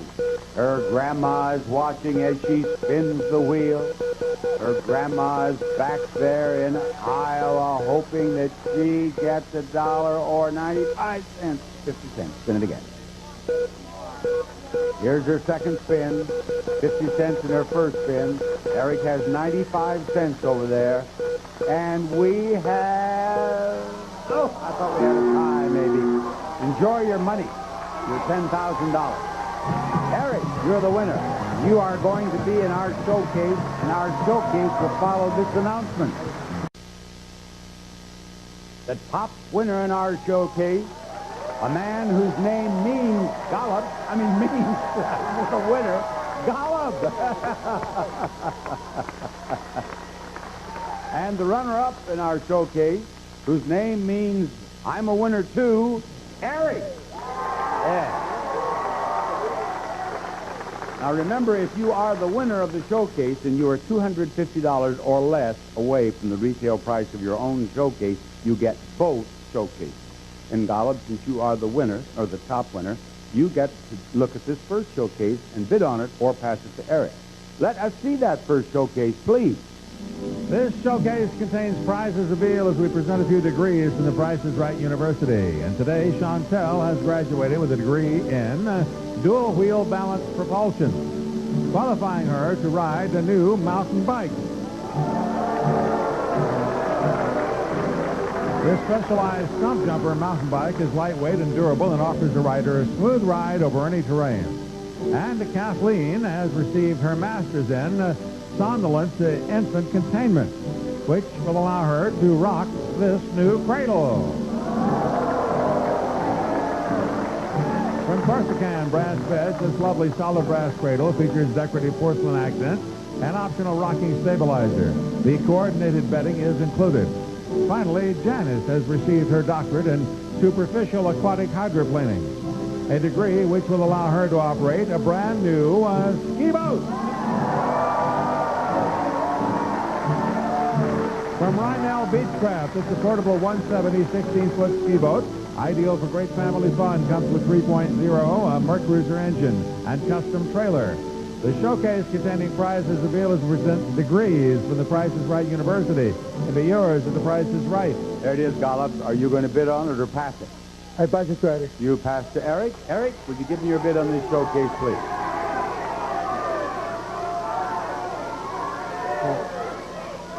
I'll say $8,300. $8,300 is his bid. And now, Gollop, this is your showcase. Your showcase begins with a beautiful new dining room. Roy Hill's dining room is classically designed and filled with functional features made from select fine solids and veneers from Roy Hill, and set an elegant table with its magnificent dinnerware and stemware. 64 pieces of Royal Dalton's Biltmore fine bone china dinnerware and Wellesley crystal stemware, crafted in England and elegantly designed to grace any table from Royal Dalton. Or for a touch of romance, enjoy a meal under the stars when you pack all your favorite delights in this handy picnic basket. Enjoy the great outdoors with the Raleigh picnic basket for 6. Includes plates, flatware, and napkins, glassware with lids, 2 blankets, and corkscrew bottle opener. And you'll be able to find the perfect spot for your picnic in this new car. A Mercury Grand Marquis GS with plenty of power and a lavish array of features to please you. Comes with standard equipment and California emissions. The showcase can be yours if the price is right. Well, Gollop, what do you want to bid on this showcase? Grand Marquis. Grand Marquis, a Mercury Grand Marquis.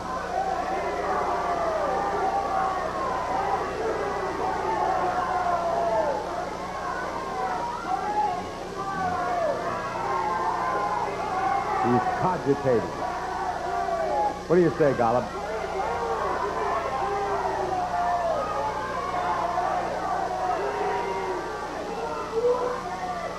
Give me your bid. Give me your bid, Golub.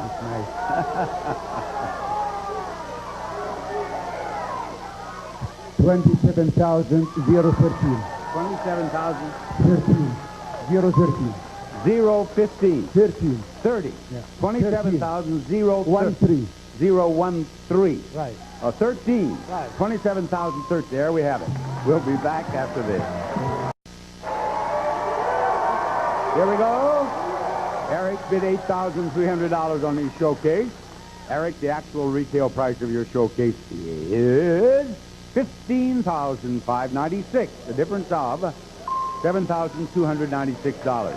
Golub, you have to be closer than $7,296 without going over in order to win your showcase. You bid $27,013. Actual retail price, $30,002. The difference of $2,989, and Golub is the winner. You are the winner. Eric, thank you for being on the show. Oh, there goes Golub. He won $43,791 in prize. Bob Barker reminding you, help control the pet population. Have your pet spayed or neutered. Goodbye, buddy. On the next hard copy, a 16-year-old disappears, but the girl's parents say a note to her karate teacher says it all. It's the case that has police and parents asking, where's Tara? On the next hard copy.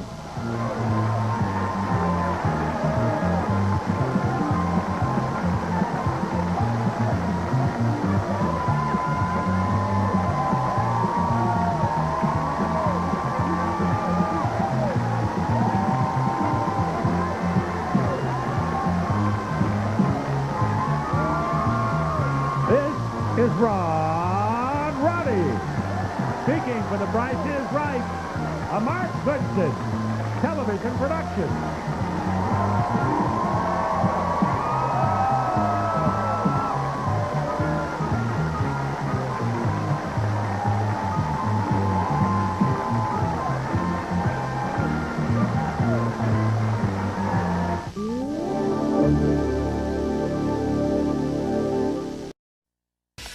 From the Sony Picture Studios, it's America's Game.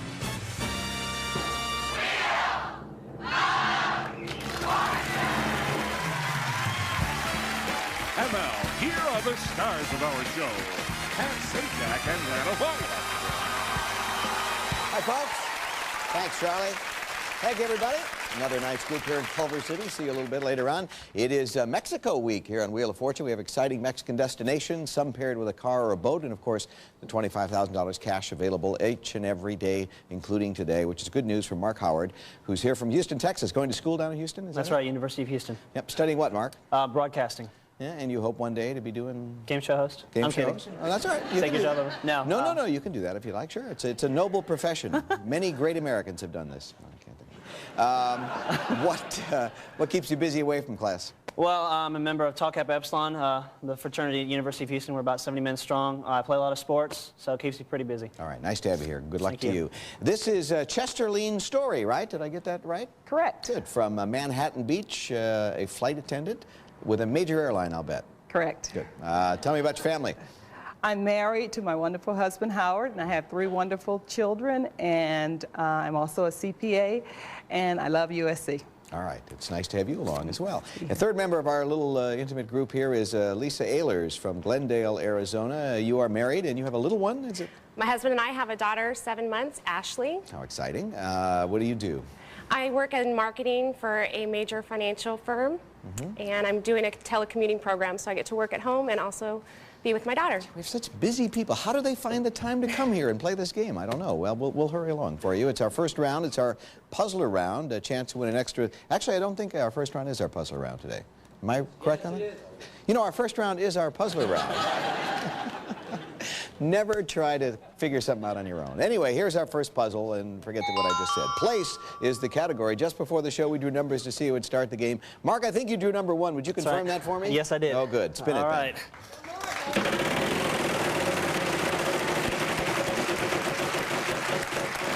$600. I'd like a T, please. Yeah, there is a T. Where is that thing? Right there.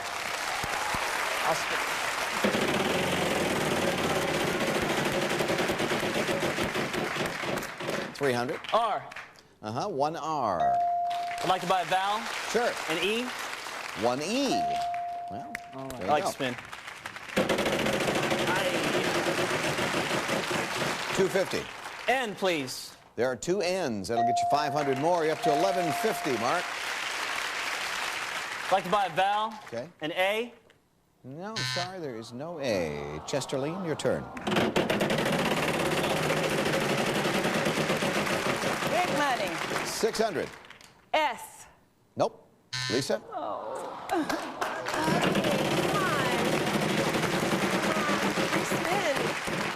250. L. There's an L, and you have a little money. I'd like to buy a vowel. Sure.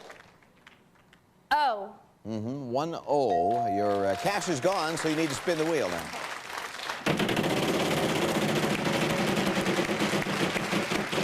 $800. H. There is an H. Can I buy a vowel? Yeah. I. Not that one. Sorry. Mark, your turn.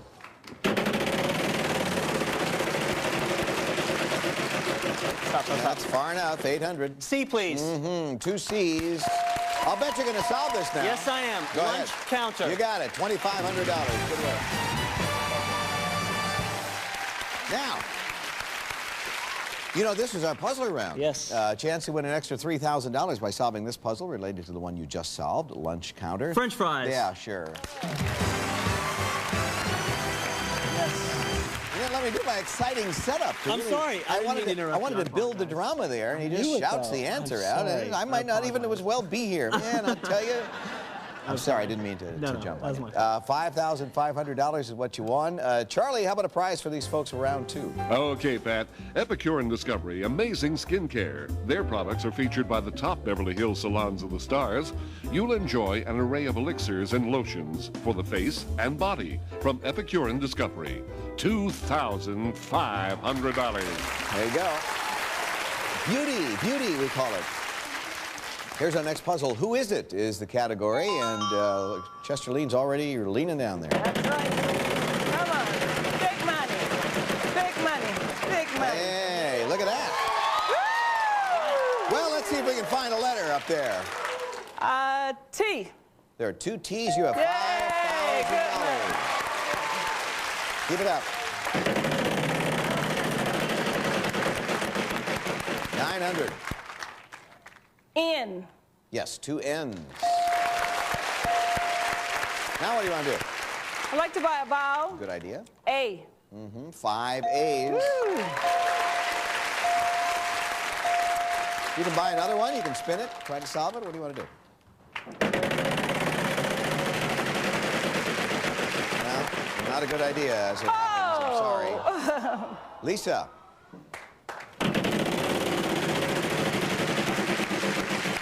What do you think? Look at that. This would be a very good time to find a letter. S. Pick up that $10,000. Turn it over. Put it right down in front of you. Now, you have no money to spend at this moment, so you need to spin the wheel. Man,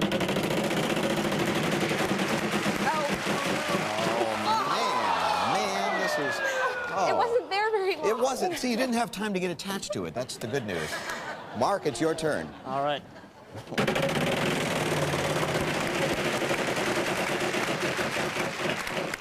All right. Like a K, please. Yeah, there is a K right there. Pick up that free spin. Uh-oh. 300. L, please. Now you have a little cash, $600 to be exact. Buy a vowel. Okay. An E. 3 E's. Like to buy another vowel. Okay. An O.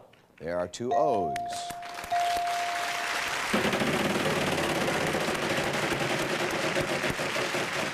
$300. P, please. 1 P. Come on. Keep going. Keep going. 600. R, please. 1 R. Yep. You have $1,000.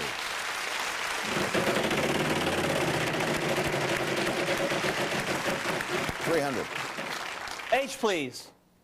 There's no H. You do have that free spin if you want to use it. If not, let I me sure know. will. Okay, pass Yeah. it down, buy a vowel, or spin the wheel, whatever you want to do.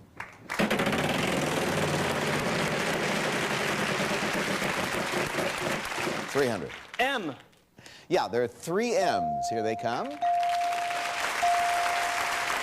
All right, Mark, you have $1,900. What do you want to do? I'd like to solve. Go ahead. Found fame as Marty McFly and Alex P. Keaton. Very nice. Did it again.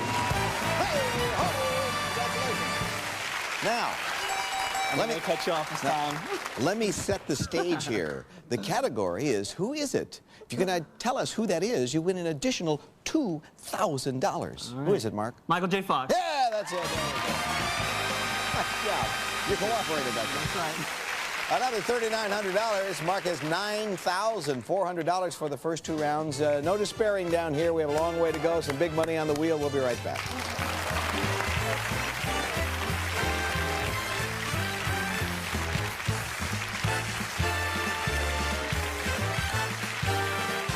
Closed captioning sponsored in part by 1-800-US-SEARCH, the #1 people locator service worldwide. Who do you want to find today? Find anyone. 1-800-US-SEARCH.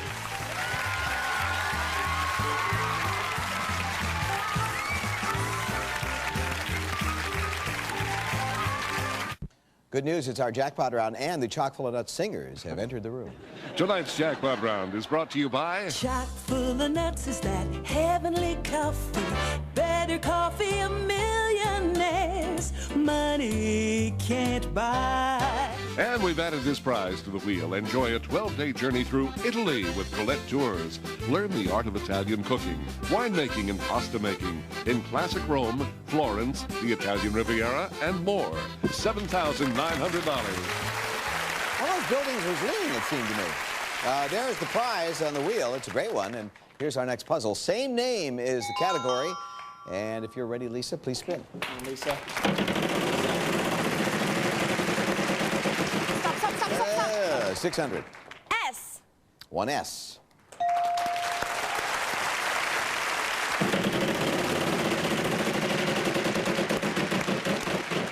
$400. T. There are some T's, 3 of them. $1,800. I'd like to buy a vowel. Sure. E. That's a good buy. 4 E's in the puzzle.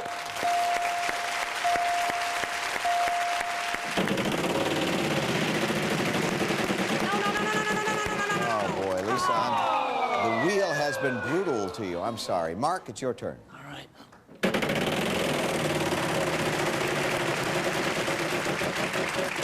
$250. R, please. 2 R's. Here he goes. $500.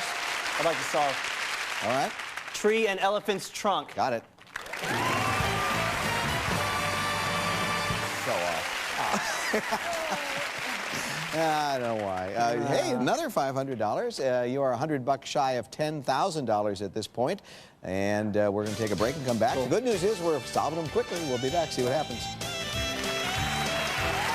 There you go.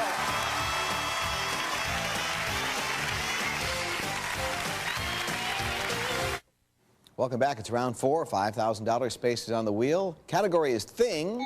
And in the spirit of fairness, we thought we'd let Mark start this round.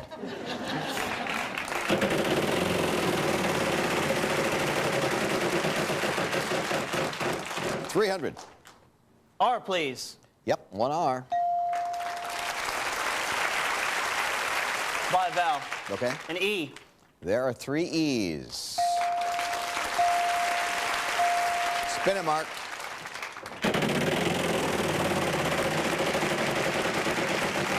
Not a bad spin.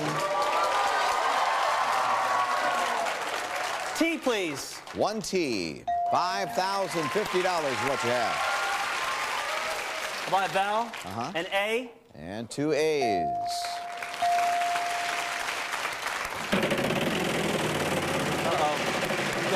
I don't know. This looks like trouble. Well, Chesterline, this is your chance. Come on. Come on, big money, big money, big money, big money. 300. S. There's no S. Sorry. Lisa. Come on, Lisa. 700. D. 2 D's. $1,400. What do you want to do? Can I buy a vowel? I. Yes, one I. Can I buy another vowel? Absolutely. An O. One O. Now you can't. You have to spin or solve. Come on, 5,000, 5,000. No, no, no. 250. N. Yes, there is an N. You're going to keep going, try to get some more money. It's up to you. You have $1,150. Here she goes. Can she get out of there? Wow. Mark, it's your turn. Oops.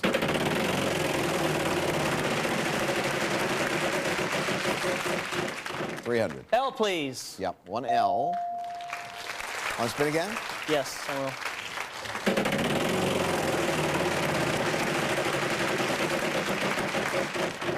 $300. C, please. There's a C.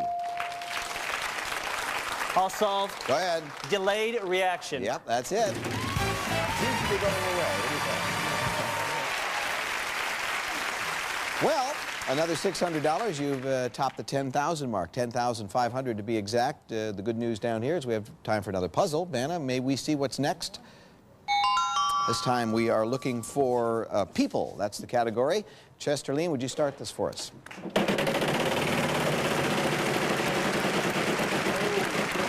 $300.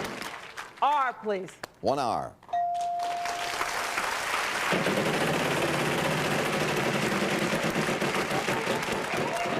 Oh, 600. N. One N.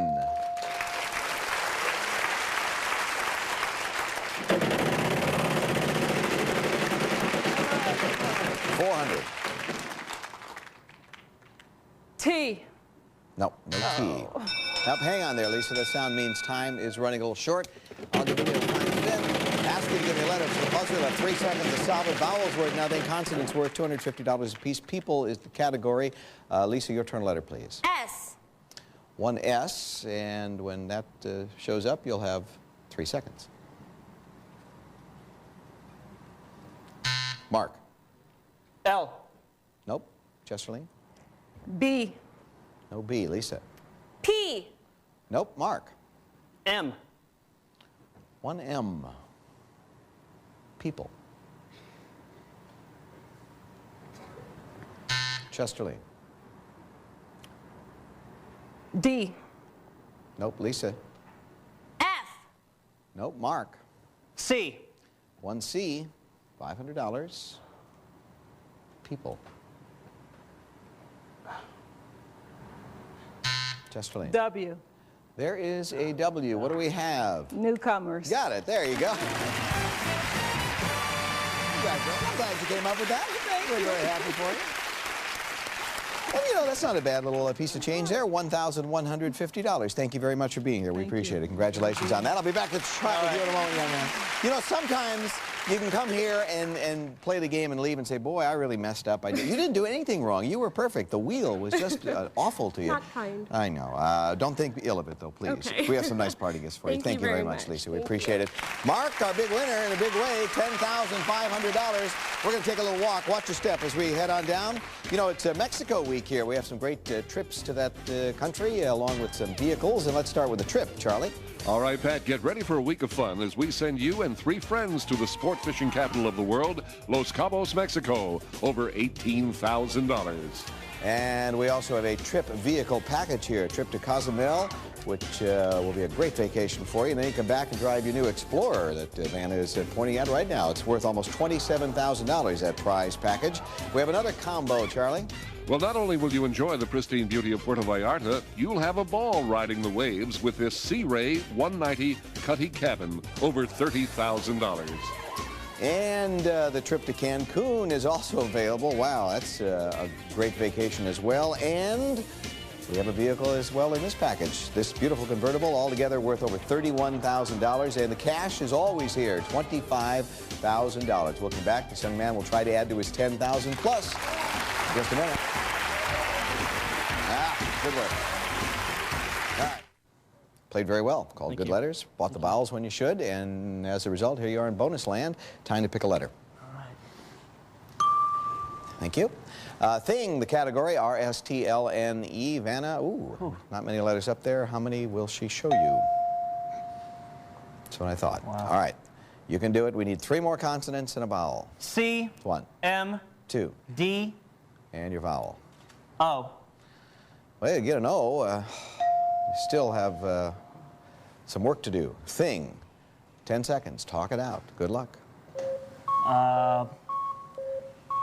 Pole. Wow. Hole. Full bowl. Actually, wow was the closest.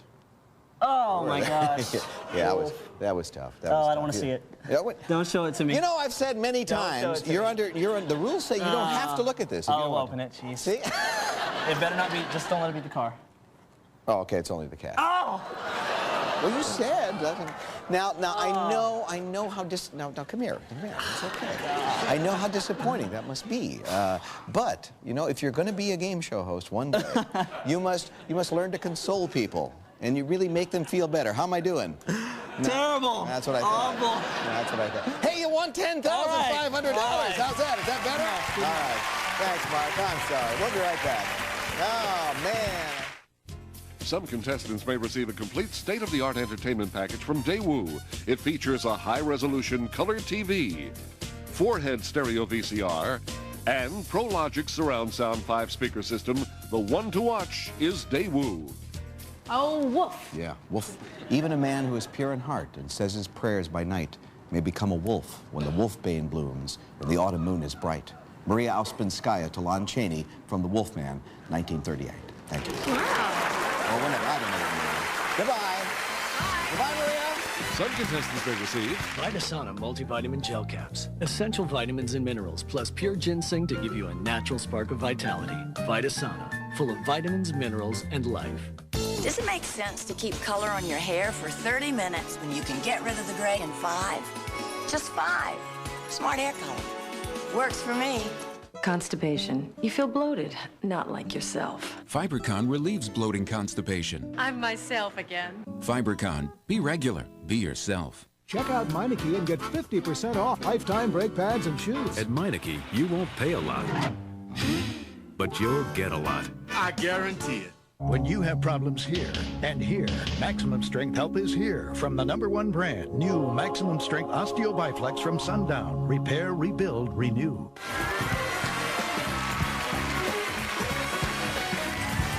It's the only network you can play at home.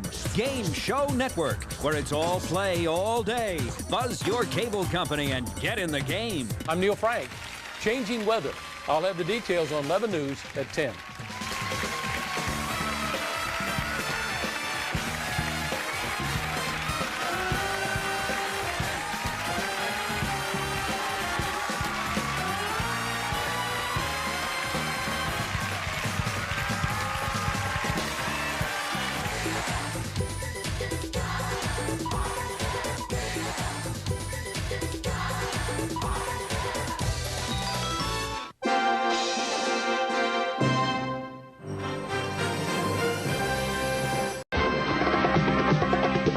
Sony Pictures Studios. This is the Jeopardy! $25,000 College Championship. Now entering the studio are today's contestants. A junior from Duke University, Joel Vaughn.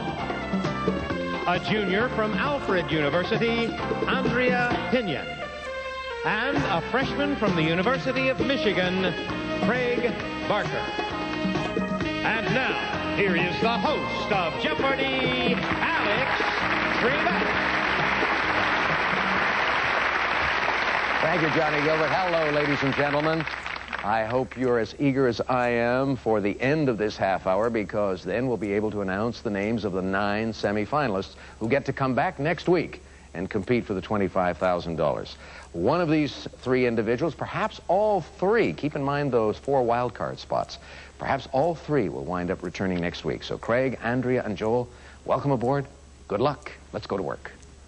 The first round is the Jeopardy round with the 1 daily double in one of these categories: state capitals, people, love, literature, ancient occupations, and finally, The Simpsons.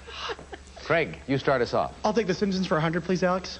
Like the governor of Illinois, the Simpsons live in a city named this. Craig. What is Springfield? Yes. I'll take The Simpsons for 200, please. Second grader Lisa Simpson is a prodigy on this jazz instrument. Joel. What is the saxophone? Yes. I'll take state capitals for 100, please. Answer there. Every spring, the Alaska Folk Festival attracts lots of folks to this state capital. Joel. What is Juneau? Right. I'll take Simpsons for 300. Famous Simpson expressions include Bart's "don't have a cow" and this Homeric syllable of frustration. Joel. What is dope? That's it. I'll take The Simpsons for 400. Pronounced correctly, the name of this Simpsons creator rhymes with caning. Andrea. What is gaining? No. Joel? What is graining? Graining. Matt Graining, yes. I'll take The Simpsons for 500. The Simpson kids' favorite TV fare includes Krusty the Clown and this insanely violent cartoon. Andrea. What is itchy and scratchy? That's it. I'll take love for 100, please. An unattractive person is sometimes said to have a face that only this person could love. Joel. What is a mother? That's right. I'll take state capitals for 200, please. The origins of this Idaho city date back to a fort built in 1863 to protect gold miners. Joel. What is Boise? Yes. I'll take state capitals for 300.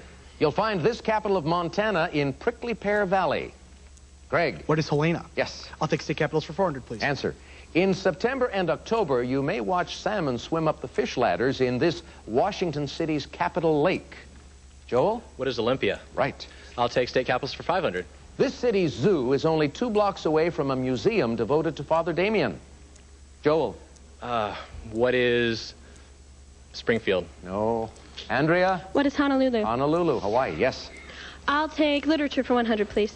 This English lord dedicated an 1880 volume of poetry to his grandson, who was also named Alfred. Andrea? Who is Tennyson? Yes. I'll take literature for 200, please. His famous story, The Telltale Heart, tells us, "It was not the old man who vexed me, but his evil eye." Craig? Who is Poe? I'm sorry? Poe. Yes, Edgar Allan Poe. Literature for 300, please. Answer. 18-year-old Carrie Meeber leaves her Wisconsin home and moves to Chicago in this Theodore Dreiser novel. Andrea? What is Sister Carrie? Yes. I'll take love for 200.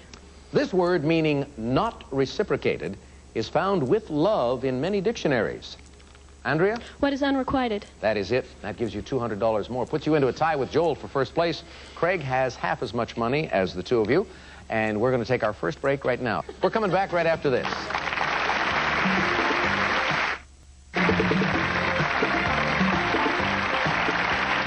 Two juniors and a freshman competing today. One of the juniors is Joel Vaughn at Duke University, majoring in economics and pre-med, and on his way to Romania this summer? Yes, sir. Doing what?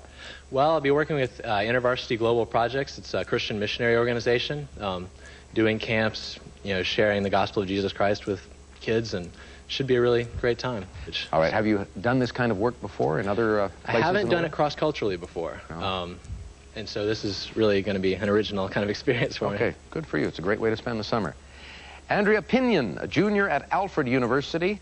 You're one of 8 children? Yes. Where do you come in that group? I'm the 5th child and the 3rd girl. So I'm kind of the oldest of the second half. I see. But you're obviously the brightest one. Oh, not at all. No? You mean there are smarter ones than you in the family? All of us have been National Merit Scholars so far. Oh, that's down to my 6th sibling, and we've got 2 more, one in high school and one in elementary. Oh, that's terrific. What a track record for your parents. Yes. Congratulations. All right.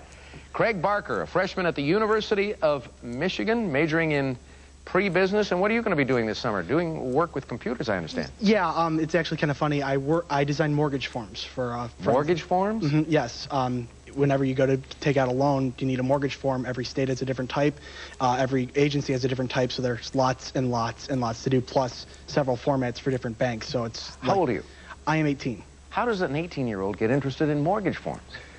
You get what you can take, and I have a friend, my sister's friend's dad is president of the company. That's a good reason right there. All right, Andrea, pick up your signaling button now. Take a look at the board and make a selection as we go on. I'll take literature for 400, please. The answer is, in this Orwell novel, the Ministry of Peace, also known as Minipax, concerns itself with war. Andrea. What is 1984? Correct. I'll take literature for 500, please. In the last years of his life, he devoted many of his waking hours to Finnegan's Wake. Andrea. Who is Joyce? James Joyce, right. I'll take love for 300, please. Psychologist Robert Sternberg's 3 parts of love are passion, intimacy, and this step that men allegedly fear. Craig. What is commitment? That's it. I'll take love for 400, please. An ancient Greek philosophy of the ideal gave us this term for love without desire. Craig. What is platonic? That's right. I'll take people for 100, please. Answer there. You ought to know that Her Jagged Little Pill is the best-selling debut solo album by a female in the United States. Joel. Who is Alanis Morissette? Yes. I'll take people for 200. Yes, sir. In January of 1997, this former Beatle and former leader of Wings was made a knight. Craig. Who is Paul McCartney? Yes. I'll take love for 500, please. Chaucer, Shakespeare, and Blake are among the poets who have written that love has this disability. Joel. What is it? It's blind. That's right. I'll take ancient occupations for 100, please. Mesopotamian brewers made at least 16 different types of this potent potable. Joel? What is beer? Right. I'll take people for 300. Answer. Daily double. You're in the middle at the moment. You trail Andrea by just 200. You can risk any or all of that 1,900. I will risk 300. Okay. For the lead, here's the clue. Clyde Tombaugh, the man who discovered this planet in 1930, passed away in 1997. He was 90. What is Pluto? Pluto is right. You're in the lead. I'll take people for 400, please. Dana Owens is the real name of this actress and royal rap star. Joel. Who is Queen Latifah? Yes. I'll take people for 500, please. This retired cartoonist was recently quoted as saying, "I can't conceive of ever going back to the far side." Andrea. Who is Larson? Gary Larson is right. Can I take ancient occupations for 200, please? Certainly. The earliest cultural level discussed by anthropologists is the hunter, this. Joel. What is the gatherer? Yeah. I'll take ancient occupations for 300. Khayyam, as in Omar Khayyam, means this, a maker of yurts, pups, and big tops. Joel. What is tents? That's it. I'll take ancient occupations for 400. Before becoming a disciple and an apostle, Peter had this occupation. Joel. What is fisherman? That's it. Now the last clue. Ahmes, one of these copyists, made an ancient Egyptian math table papyrus that is still in existence. Craig. What is a scribe? Scribe. Good for 500 more, taking you to an even 2,000. You're in third place. You trail Joel by 1,500. You trail Andrea by 600. Double Jeopardy. Still to come right after this.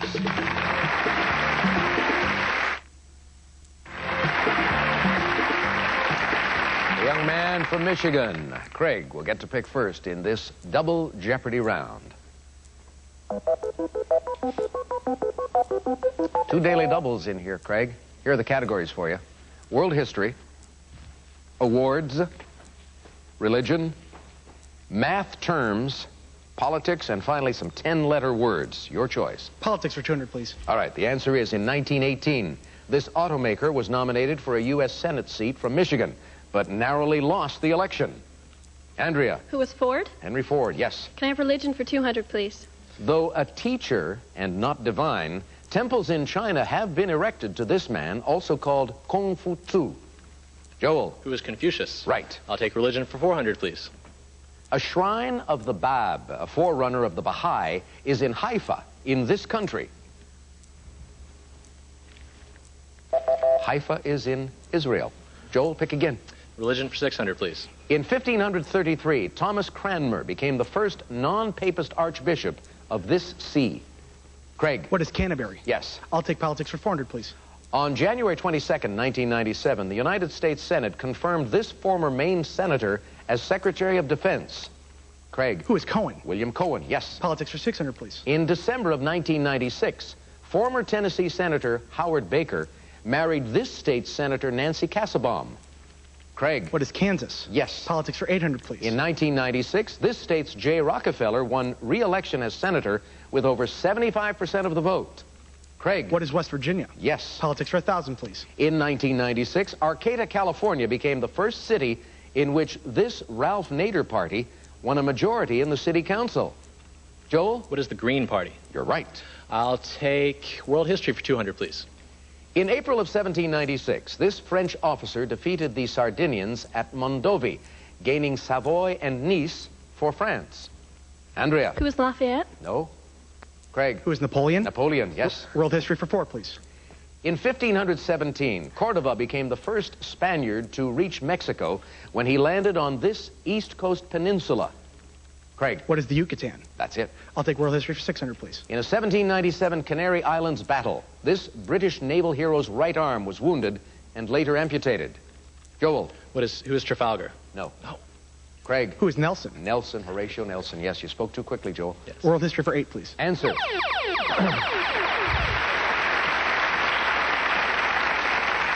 Craig, you're in the lead. 1400, please. All right, you will still be in the lead if you're wrong, but you will increase it if you are right. Here is the clue in world history. On July 22nd, 1969, he designated Juan Carlos as his successor in Spain. Who is Franco? Francisco Franco, Generalissimo. Yes. Go again. World history for 1000, please. In 490 BC, this Persian king sent an army into Greece, but it was defeated at the Battle of Marathon.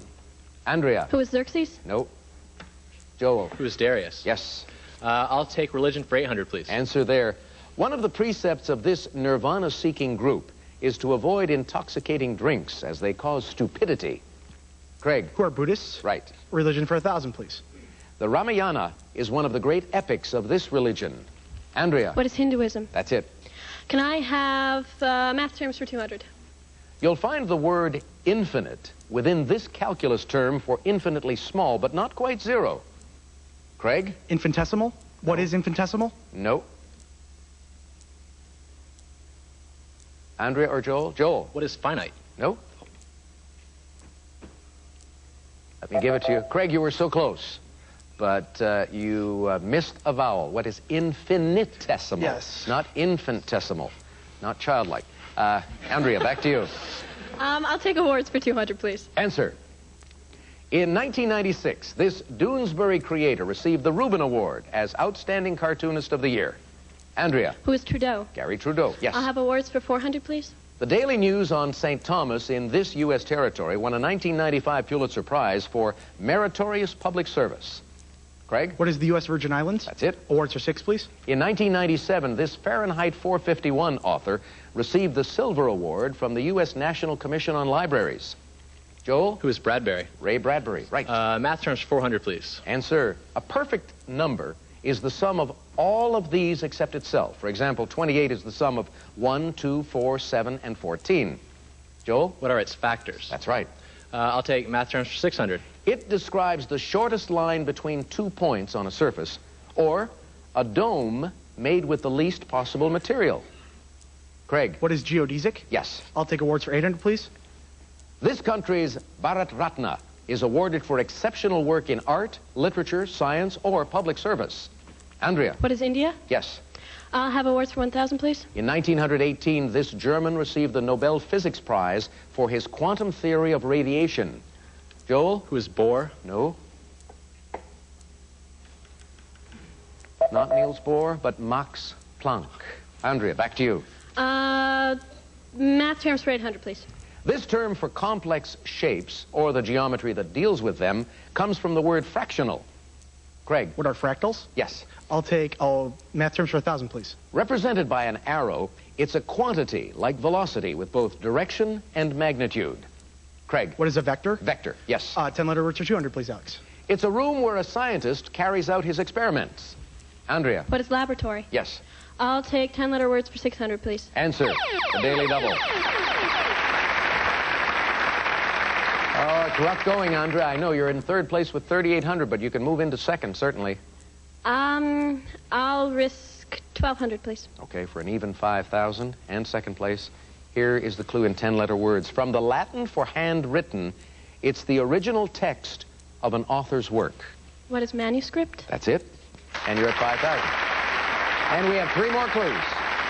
I'll take 10-letter words for 400, please. A group of people with common interests, or a Greek letter society for men. Joel? What is a fraternity? Right. 10-letter words for 800, please. It describes foods such as fruits and vegetables that are subject to spoilage. Craig? What is perishable? Yes, and now the last clue. South Africa first issued this 1-ounce gold coin in 1967. Craig? What is a Krugerrand? That's it. That takes you to 12,200. That ought to make you feel pretty good. Kind of locks it up for you, Craig, but we still have Final Jeopardy. And remember, folks, we have those 4 wild card spots for the high finishers among non-winners.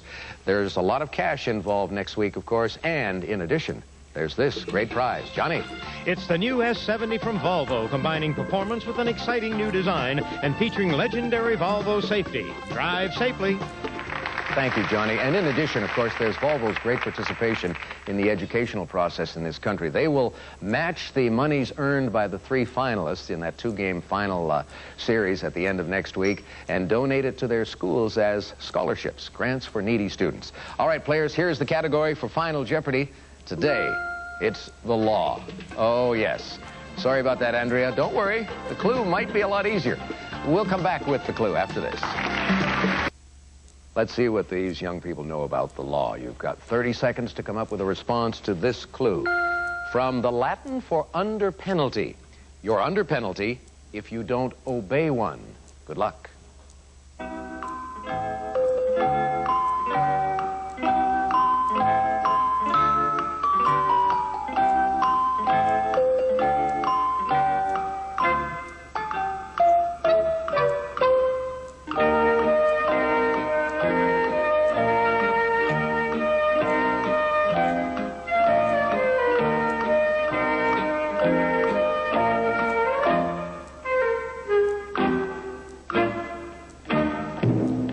Andrea, you were shaking your head when we revealed the category. Let's see if you were able to come up with the correct response. What did you put down?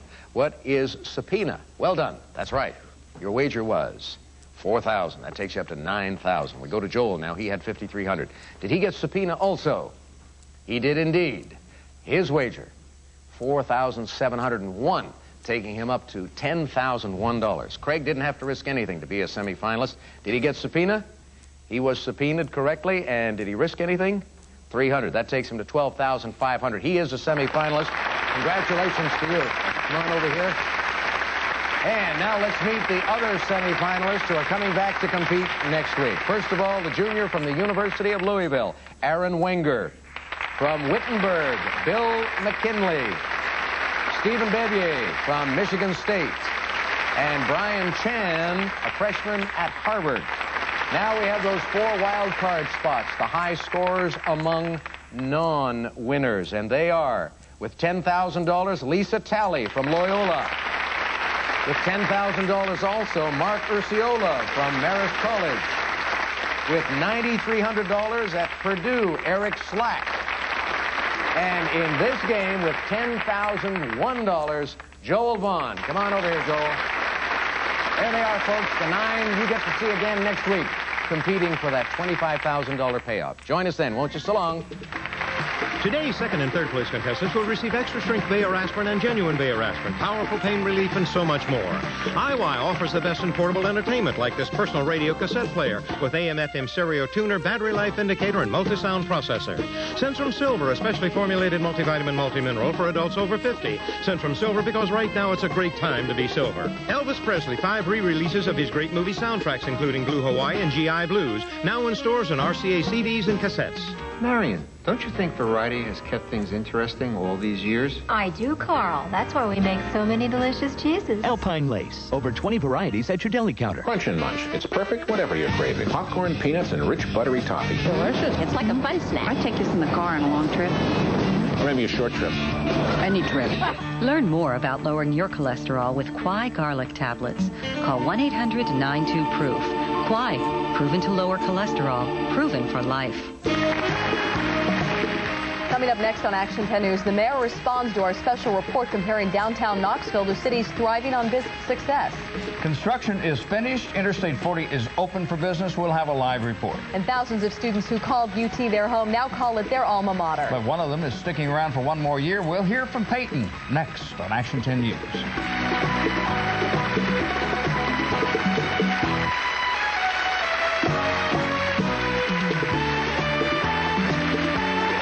Was created by Merv Griffin.